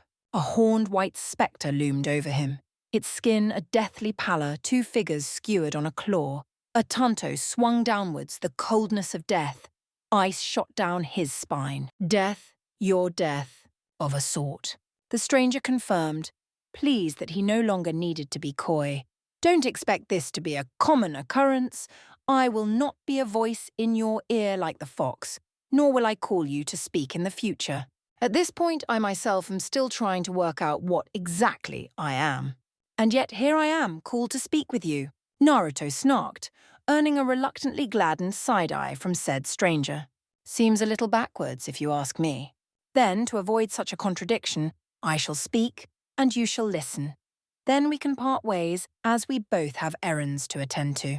This world, there is much out of place, broken, on this plane of existence, and the next. The dead come walking back into life, by the grace of a goddess. Yet there is no rest for those who truly pass on. The gate swings open in the wind to allow passage through the valley across the river. You hold an important object in such a world. Naruto fingered Kaimon lightly, the cool feeling it gave off now strangely comforting. That blade is more than it seems. You must understand the magnitude of what you hold, and you will have to find out its quirks for yourself, for it is Kaimon, the open gate. Think on these words, Naruto Uzumaki. Carve them into your soul so that next time we meet it is not to take you across the river, lest there be nothing waiting for you on the other side. Wait, what? Naruto blinked owlishly, drawing a sigh from the stranger. He made to ask another question before feeling a pulse of power through his body, the great runes carved into his body resonating and his form covered in gold light. Seems you are being called away, Naruto Uzumaki. The stranger grimaced a thin rictus. Think on my words, for the broken world needs some level of sense restored to it. In an instant, his body was subsumed by a pillar of golden light. He vanished, leaving the stranger alone at the riverside, with nothing but the spider lilies nodding to an unfelt wind. 0.0. The last two summons clashed. They strove against one another, their bodies barely holding together from the amount of damage they had taken. Over the long, grueling battle between endless conjured-up forces, only a handful remained, the rest having faded into ethereal motes of magic after the sorceries that held them together had run their course. The last oath-sworn Carrion Knight thrust its longsword into the solar plexus of its last spectral opponent.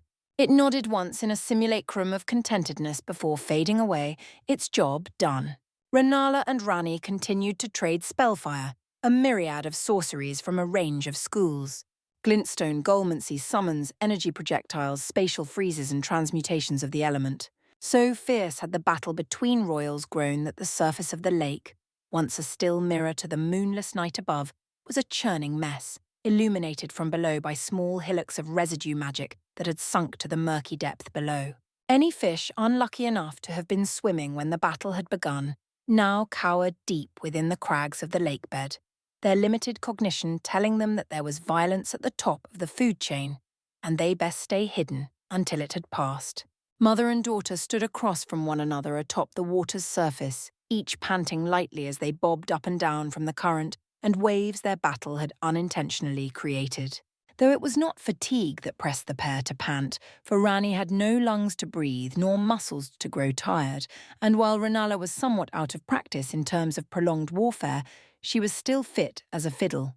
No, what bade both to take comforting breaths was the emotional turmoil that was as turbulent as the waters beneath them. Rani's lone blue eye remained locked on Renala's face, sharp stabs of pain jutting into her soul from seeing her beloved mother's beautiful visage so twisted by anger at her. It hurt her in ways that she could not put into words, yet riding as an undercurrent was an odd pang of nostalgia for the days when still flesh that she had giggled in joy to see her mother teach, wondering what new mystery of the moon would be revealed to her today. Ah, how those days seem so sweet so long ago. Where I needed care, not a jot for the machinations of fate. Rani thought, her white dress now well and truly sodden, the inhuman nature of her dull body showing through the material. I wish I could return to those days, even if just to save my mother from the horror I caused to her. 24 bolts of green-blue light streaked through the air, and Rani lifted her arms sluggishly to conjure barriers to keep them at bay. Too late did she see that her actions had been expected, tassels of magic flying from the tails of each bolt that formed into chains that looped around her, pinning her in place. A cheap trick, she spat, though the truth was far less dignified. For all the centuries that she had honed her magical prowess, there was a singular inescapable fact that in escaping her fate, she had been bound to. Her body, her real body, long abandoned, had taken with it a large portion of her power. While it was correct to say she was one of the most powerful magical sorceresses in the land, a prolonged battle was not her forte. She would likely have to rest for weeks after this, restoring her magic in silent slumber. "Why, Mother?" she breathed, looking up at her mother, her face full of sadness. "Why do we have to do this? Surely there has to be another way." Renala gritted her teeth. "Another way? Another way? Now you speak of other ways?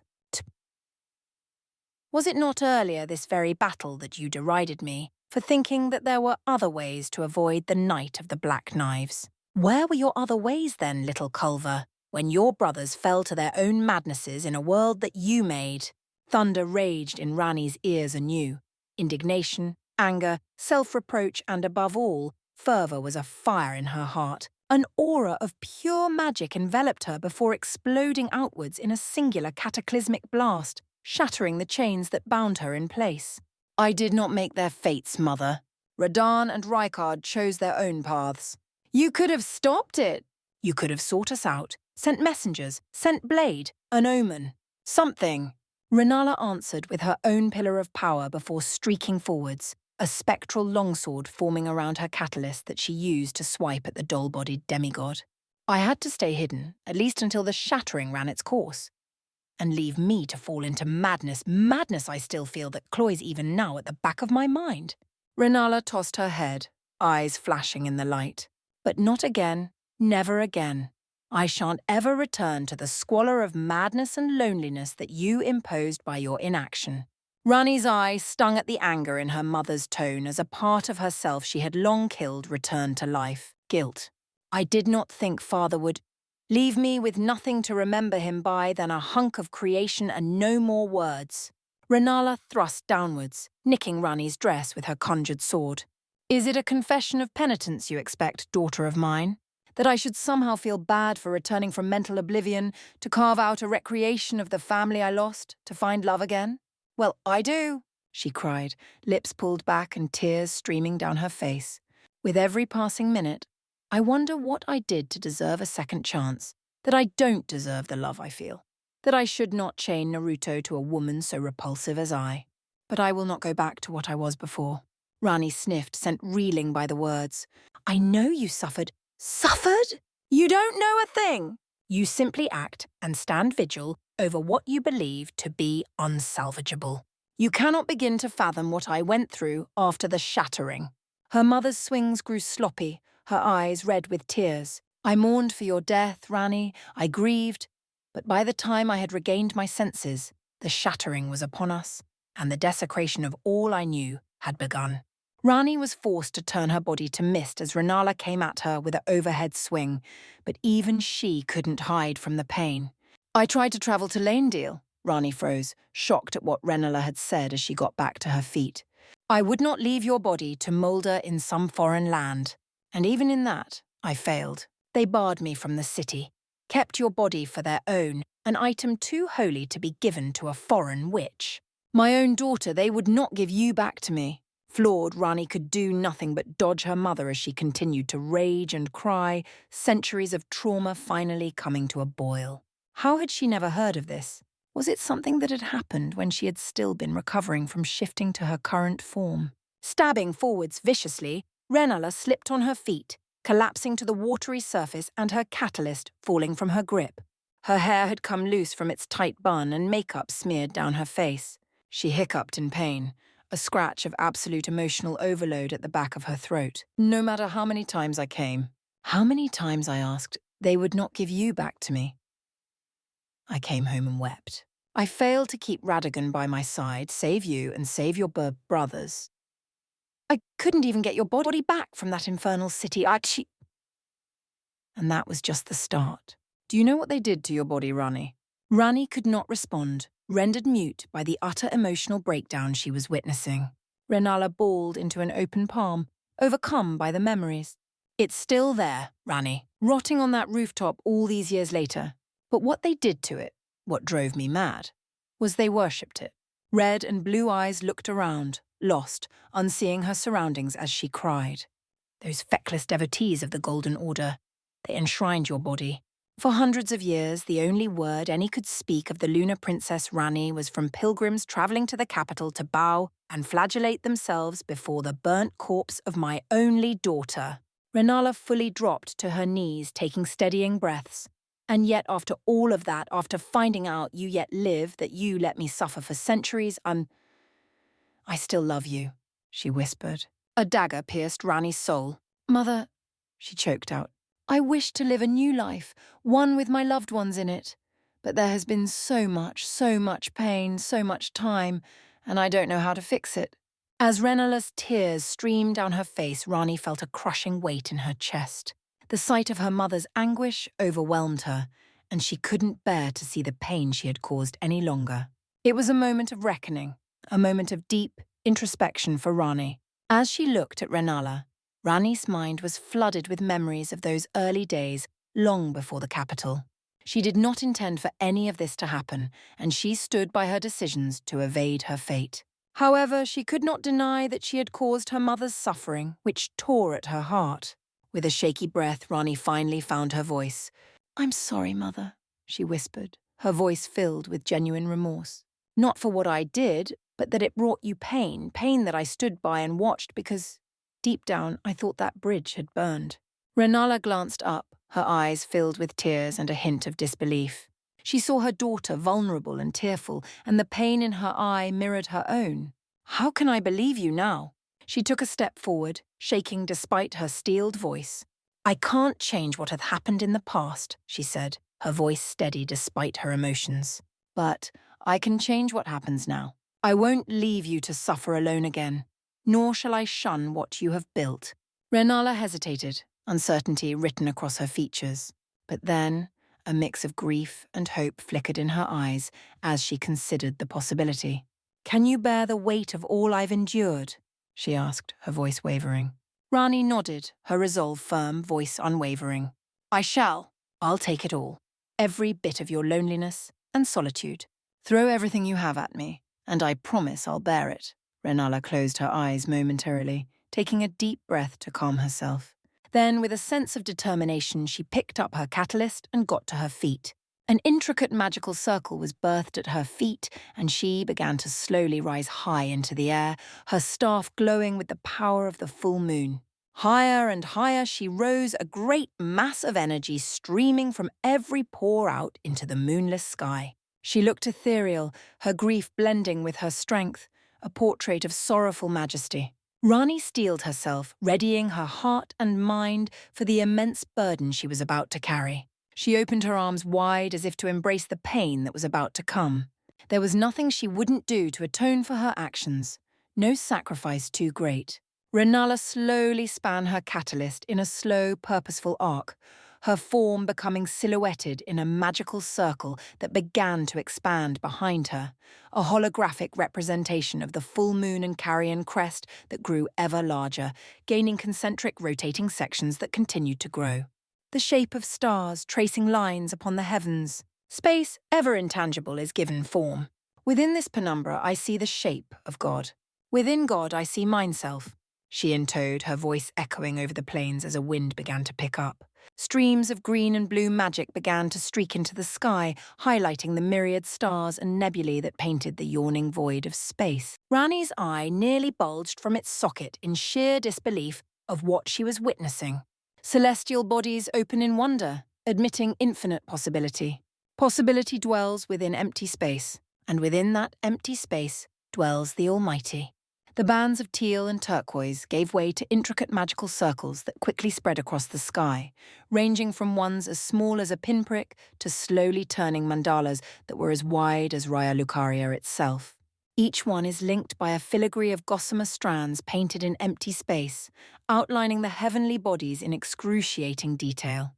To call it a spell was a paltry description, Rani knew, both by its scope and the fact that she knew what this truly was. Yet still, it boggled her mind to think her mother possessed this much power even after her fight. One way or another, this would be the final clash of the evening, both in a struggle for power and ideals.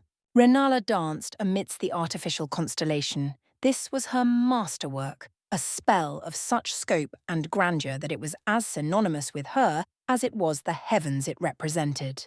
Deploying an ethereal gear into the motions of the heavenly bodies and transforming that motion into magic that she shaped into a microcosm recreation of the stars that would unleash a deluge of star-fallen matter with such tempestuous power that it could fell the armies of a god.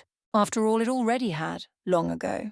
This is the spell, the one Mother used on the 12th day of the 6th month of the war against Father that utterly annihilated the armies of Radagon and gave the unstoppable servant of the Golden Order his first defeat. Rani thought, "Oh, Mother, you are amazing. Stars that govern the Carrion lineage. Cosmos is an orrery of causality. Follow the path where we stand beyond the gods. Become the animus of my heaven-sent deluge." Renala continued the aria, coming to a stop, holding off on the last line to meet her daughter's gaze, a singular white dot in the mirrored lake below. Rani pondered what must have gone through her mother's mind at that moment, for there was still pain in those beautiful blue eyes. Her focus flickered to the golden barrier protecting the academy, and a prickle of curiosity touched her. Just what sort of a man was this? Naruto Uzumaki, whom her mother trusted to defend their home. Perhaps she would find out. But there was the matter of the microcosm floating high above her. In a sense, this great ritual was a testament to Renala herself, all she had done, all she had experienced, the start of her pain and its culmination. She dropped to her haunches and slowly splayed her flower hands until the tips of each of her fingers touched the water's surface. She dropped to her haunches and slowly splayed her flower hands until the tips of each of her fingers touched the water's surface. Slowly, ever so slowly, the water beneath her stilled as she pushed her magic into the lake, a much simpler magic begging to take form, though of a similar scale. Rani was a masterful witch. Truly, her knowledge and skill rivaled her mother, but since the loss of her body had lost their raw potency, now had she her ring, things would be different. But still, her answer to the attack had to be as much a statement as an attack of itself. From her feet, the stillness of the water expanded until the entire lake was a mirror shine, perfectly reflecting Renala's spell in its image. Yet, as the seconds passed, did one notice that matching magical circles began to shine up from the water's surface, spinning in the opposite direction from Renala's. A reflection, "Look upon this spell, Mother, look upon my answer," Rani thought, gritting her teeth with the effort. She did not have enough magic by herself to complete a total reflection of Renala's masterwork, so she began to draw power up from the ley lines, bolstering her building simulacra. "I acknowledge your pain, I acknowledge its layers, and my answer is simple. I shall give what I need to cancel it out. So says Rani that—" She cut herself off before whispering to herself, "So says Rani of Korea." However, unknown to Rani, beyond the realms of conscious thought, in the percolating id, where instinctual desires are born before the ego and superego makes sense of them for the waking mind, did a single unbidden thought come. "Alas, part of me wishes I could undo it all and be that ignorant child once again." Renala nodded and held holding her catalyst high, its jeweled tip becoming incandescent with light, calling for the world itself to hear. "Space is but an antrim of the great beast. Deliver you to the death that is unbirth. My anima is alight with celestial fire. Fall, animosphere!" She swung her catalyst down, and all hell broke loose. From the center of the thousands of celestial magical circles was born a coagulation of power, solid and swathed in flaming lunar flame. There were too many to count, and for a paused moment in time, it looked as if the universe had been born again at the beckoning of the Queen. Thousands of meteors, planetoids, and other celestial phenomena began to rain down towards the Earth like a storm of arrows loosed by an angry war god, passing between beams of artificial moonlight that cut deeper than the sharpest knives. Yet as they fell, so too did their mirror images rise, falling towards the sky.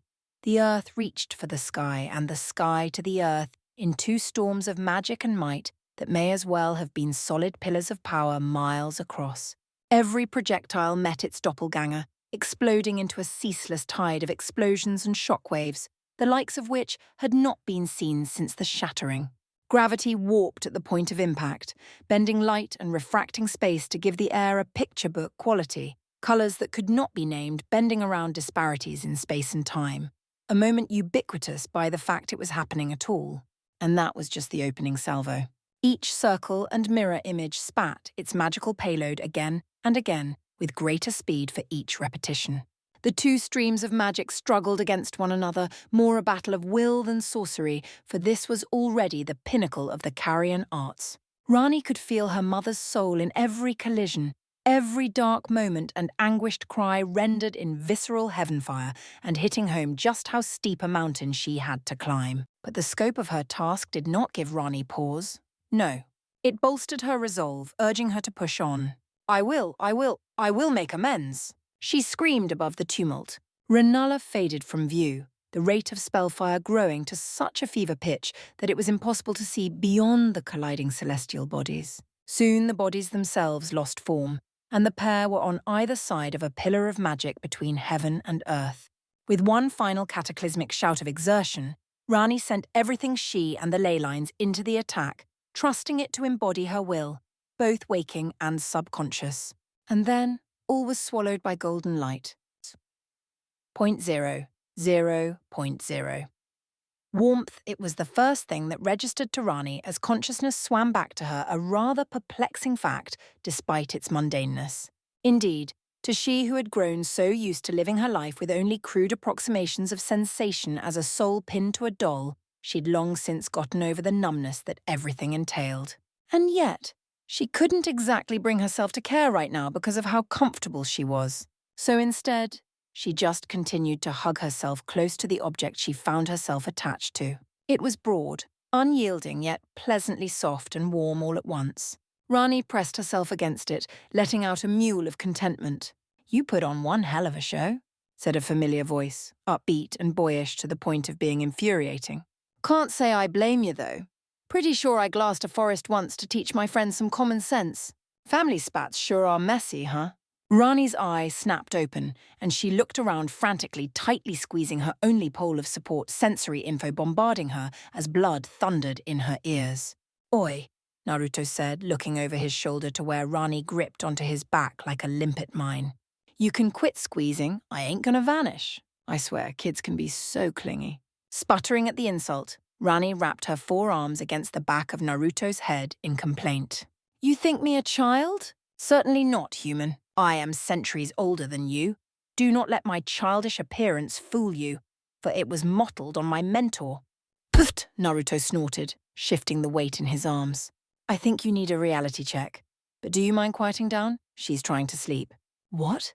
Rani bit her lip, not understanding his words, until it dawned on her that she could feel herself biting her lip. This was so shocking that she nearly slipped off Naruto's back were it not for her primary set of arms fisting lumps of his hair, drawing an annoyed grunt from the blonde. Huh! That was strange. Since when were her hands small enough to both fit in a man's skull, or no longer segmented? She looked down. What devilry is this, vagabond?" "Shh." Naruto hushed. A golden chakra arm emerged from his back, gently picking her up and placing her upon his shoulder in one fluid movement. She saw then that they were trudging back across the water towards the academy, now bereft of its golden barrier. Looking down, Rani caught her reflection in the water and found herself quite perplexed, because while it was still decidedly her with bluish skin, 4 arms and long tumbling hair, she was somewhat smaller than she remembered. And breathing. Tilda. Rani held off on her tirade for now, drawn by the sound of light snores. Looking down, she saw that Naruto was gently holding a sleeping Renala to his chest in a princess carry, a small smile on her sleeping visage. Seems you were both tuckered out by that last attack, Naruto mused, giving the newly young girl who could not have been older than 9 a cheesy smile. Rani balled a fist and would have sucker-punched him, but stopped when Renala muttered something in her sleep. It was said unintentionally and in the grip of deep, exhaustion-induced sleep, but it was something that Rani had yearned to hear for several hundred years. 5 words, 23 letters. I forgive you, little Culver. Chapter 10. To have and to hold 3 days, 72 hours, 4,320 minutes. And yet, despite the passing of time, Marika was still at a loss for words after what she'd witnessed. What was the word she sought? Baffling? Yes, that was it. Baffling. Truly baffling. Completely, utterly baffling. Try as she might, she couldn't make heads or tails of the situation she found herself in.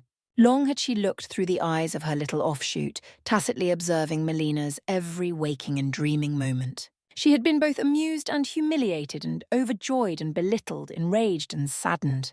In truth, it was a heady cocktail of conflicting emotions she couldn't hope to make any sense of, and the fact that all of it, was presently transpiring at distant Raya Lucaria only made it all the more baffling.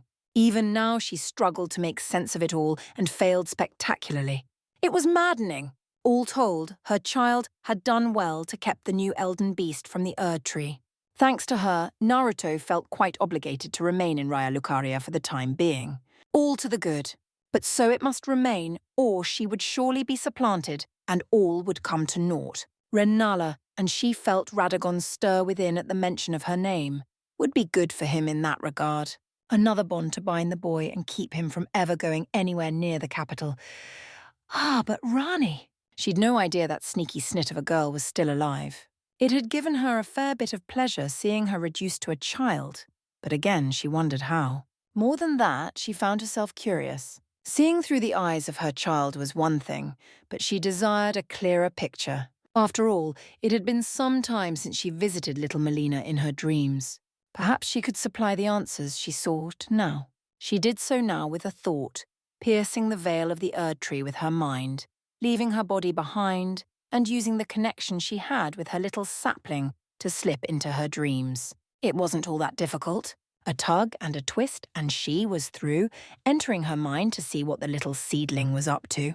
Radagon could stay behind and sulk for all she cared. In nearly no time at all, she found herself standing amidst a sunny field of flowers, the afternoon sun warm against her bare shoulders. The ghost of a smile touched the corner of her mouth. How quaint that a child would dream of such. It felt rather nice to stretch her legs, even if only in a dream. Now where was Mama? A little blur struck Marika's knees from behind at speed, bowling her over. Down she went. Her face struck the field, and she found herself with a face full of flowers. She spat out a few petals, thrashing her way upright in a sputtering mess. No hope of preserving her dignity now. She could only hope that no one else was here to see her indignity. An insistent tug brought the queen back to the present. She looked down and sure enough, there she was. You finally came back. Melina had latched onto her legs when she wasn't looking, and now she held tight, beaming bright. I missed you lots and lots. Marika's heart twitched. No, stay strong she must. Don't falter now. I merely wished to check in on you, child. Are you certain your father has no plans to leave for the Erd tree? Nope. Her daughter looked up at her, head bobbing in a nod. He's happy with Mama Renala. The twitch in Marika's heart became a tug.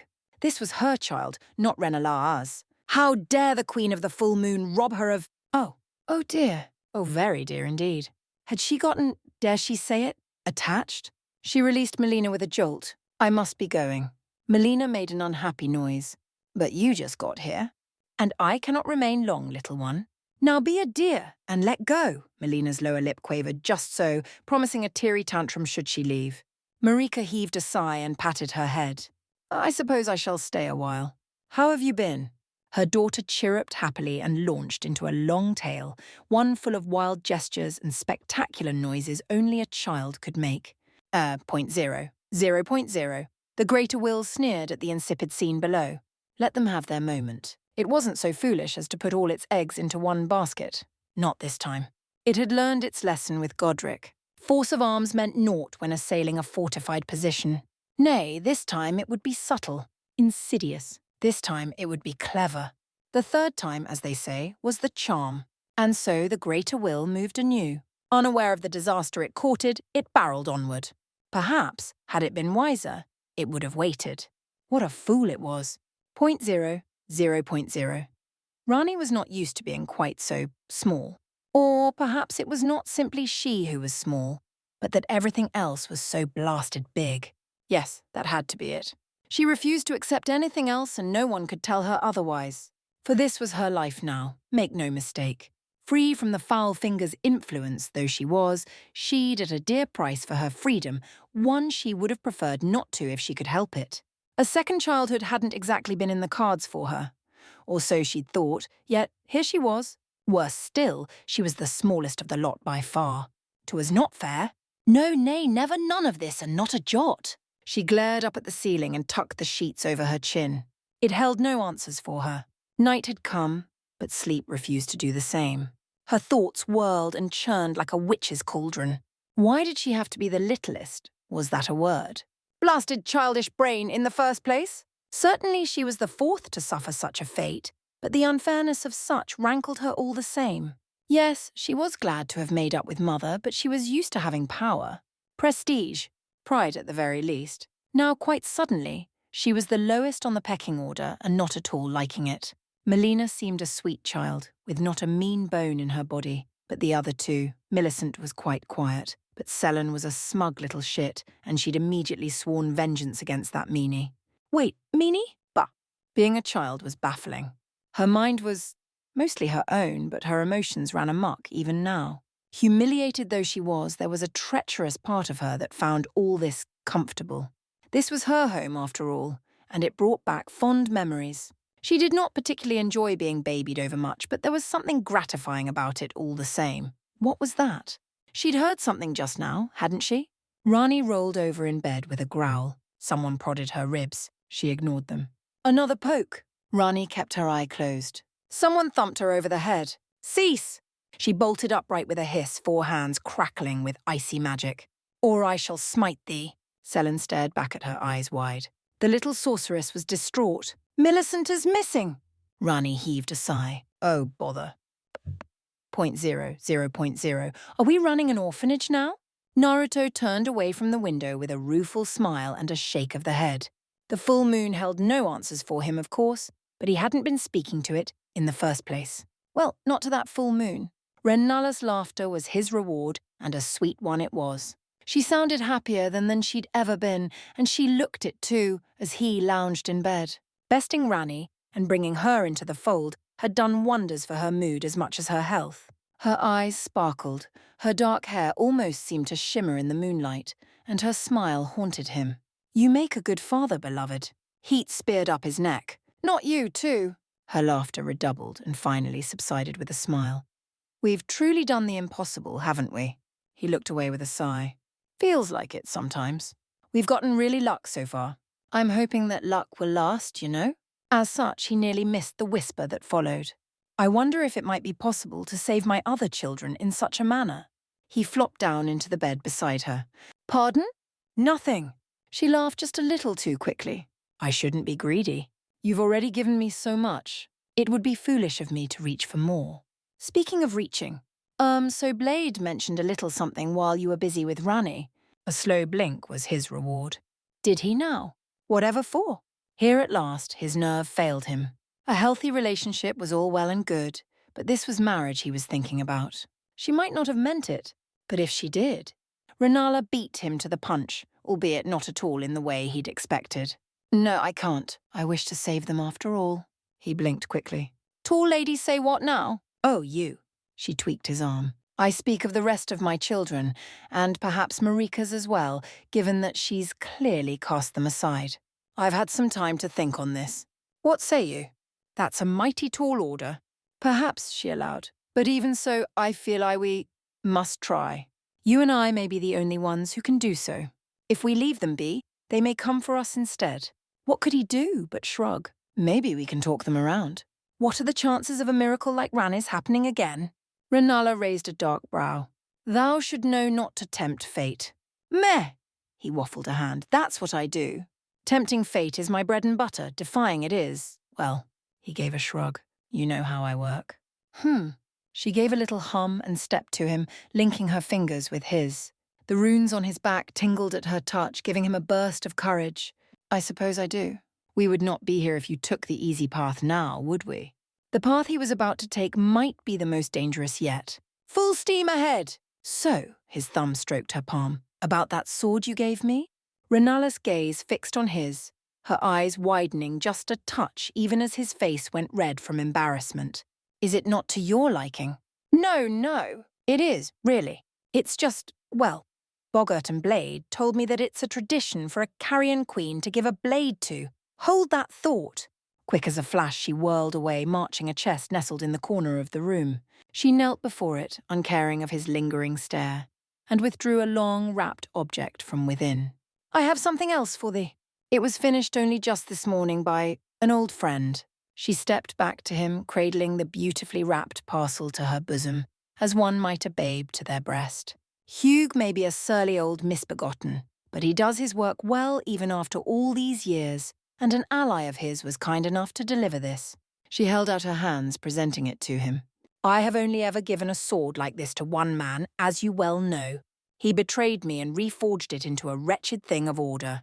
This, I would not see it go to waste. I dearly hope it is to your liking. Naruto took a hold of the cloth and peeled it back. It was a sheathed greatsword. Curiosity reared its head. May I? A nod. Numbed, he drew it freely from its sheath and nearly gasped at what he found there. Renala smiled softly at it. It is not the Dark Moon greatsword, unlike my daughter's, but the Moonlight greatsword. That was putting it lightly. The weapon, and he hesitated to call something so magnificent as this a mere tool, was a beautiful blade of bluish green, one that seemed to sing for him, and only him. If Kaimon was a blade of death, then this blade was life. He accepted it with all the reverence it was due, swung it once to test its weight, then sheathed it and slung it across its back. It rested perfectly against his other blade. But still, it begged a question. Why give me another sword? Renala's smile was a small, shy thing indeed. Well, I could hardly give you such an ominous blade as Kaimon for an engagement gift now, could I?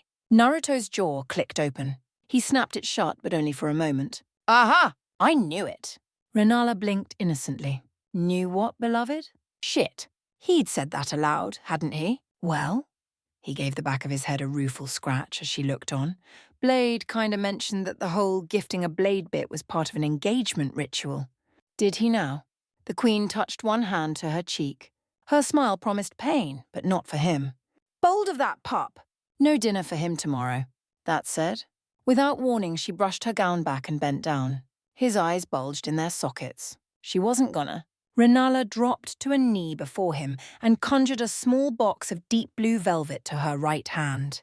Yep, she was gonna. As he looked on in utter shock, Renala opened it to reveal a ring of deepest blue set in a band of flawless burnished silver. Naruto's heart slammed to a halt in his chest, and he felt his brain fizzle out at the sight of it. Buh. Buh, indeed. Much buh. Great buh was to be had. She granted him a beatific smile. I have little to offer beyond my heart, body, and soul, but know that they are yours as they have been for quite some time. Will you be mine? Question of the hour there. Would he? Did he want to be? The answer was obvious, at least to him. I think I already am. His words freed a lone tear from her eye and sent it racing down her cheek. Truly? Yeah, but why me? Why not you? She remained calm and implacable as ever. I could not think of anyone else I would rather have by my side. Have you any other objections? Well, usually the guy proposes to the girl. Renala tilted her head. Is that a tradition from your homeland? Something like that. But this is fine. He flailed his hands at her when she looked confused. I'm flattered and a bit shocked. By the sage, his face was so warm. So, how do we... You have but to place the ring on my finger. Okay. He gulped, momentarily overcome. I can do that. Oh, geez. His hands were trembling. Miraculously, he managed somehow. It was a perfect fit. The moment he placed the ring upon Renala's finger, her face lit up with sheer, unadulterated joy. It made her seem even more radiant than before. She practically glowed. Ah, such a lovely feeling. Her words were a feather's brush upon his ears. I'd almost forgotten what this felt like. It was more a first for him than anything else. So are we married? We are engaged at present, with an eye toward marriage in the future. She raised her hand, admiring the ring on her finger. For a moment he thought she might squeal, but she managed to master herself and continue in the face of her giddiness. While I would like nothing more than to drag you to a chapel, I think we should wait for the wedding until things settle. Fair enough. Do I get a ring? A impish gleam shone in her eyes. Wouldst thou like one? He considered that for a moment, then nodded. I think I would, actually. Renala made a pleased noise. I shall see to it. Now then, I've already put the little ones to bed, dear. We finally have a moment to ourselves. You have? Oh! His eyes widened as she ran a hand down his bicep, then lower. Oh, you mean... She kissed him slowly, softly, lips lingering on his. Yes, unless you have any objections. Nope. He laughed between kisses. None at all. A noise caught his ear. Naruto pivoted toward it without thinking. Millicent stood in the doorway, red-eyed and sniffling, clutching a little straw doll to her chest. Compassion kicked to life in his chest. Hey, kiddo, you all right? He was still speaking when she leaped into his arms in a rush of red hair and damp silk. Wait, had she been crying? He barely had a chance to ponder that before she was upon him. A single leap carried her forward with speed born of desperation and fear. She didn't so much lunge as she did rocket into his arms, little legs all but kicking their way up him to get off the floor. He stumbled back from the sheer force of her tackle and held her close as she sniffled against his neck. Whoa, hey! He steadied himself with arm and held her with the other, rocking her absently. What's wrong? Why you crying? I saw them. She wailed against his arm, legs still kicking against his chest. They're coming for me. Who? The little one only whimpered and clung close to him. His heart softened, curiosity forgotten. It's all right. You're okay, she hiccuped. I'm really not. I remember. I don't want to remember. And just like that, it was back again. His brow furrowed further. Remember what? It was no use. Millicent clammed up again, buried her head in his shoulder once more, and went right back to bawling her eyes out. You poor dear. Renala crowded in on his right, all too eager to wrap her arms around them both. There, you're safe. You have nothing to fear. You shall sleep with us tonight. Little Millicent needed no further encouragement. She clung to them like a limpet, quivering from head to toe. She was clearly done speaking for the night. Naruto settled in and held her with a sigh. Renala flicked a mildly bemused look his way. It would seem our moment shall have to wait for another night. Naruto shrugged once shoulder and began rocking Millicent in his arms. That was fine. He could be patient. He would do whatever it took to make her happy. To be there for her, as Radagon hadn't been. To have and to hold. Always.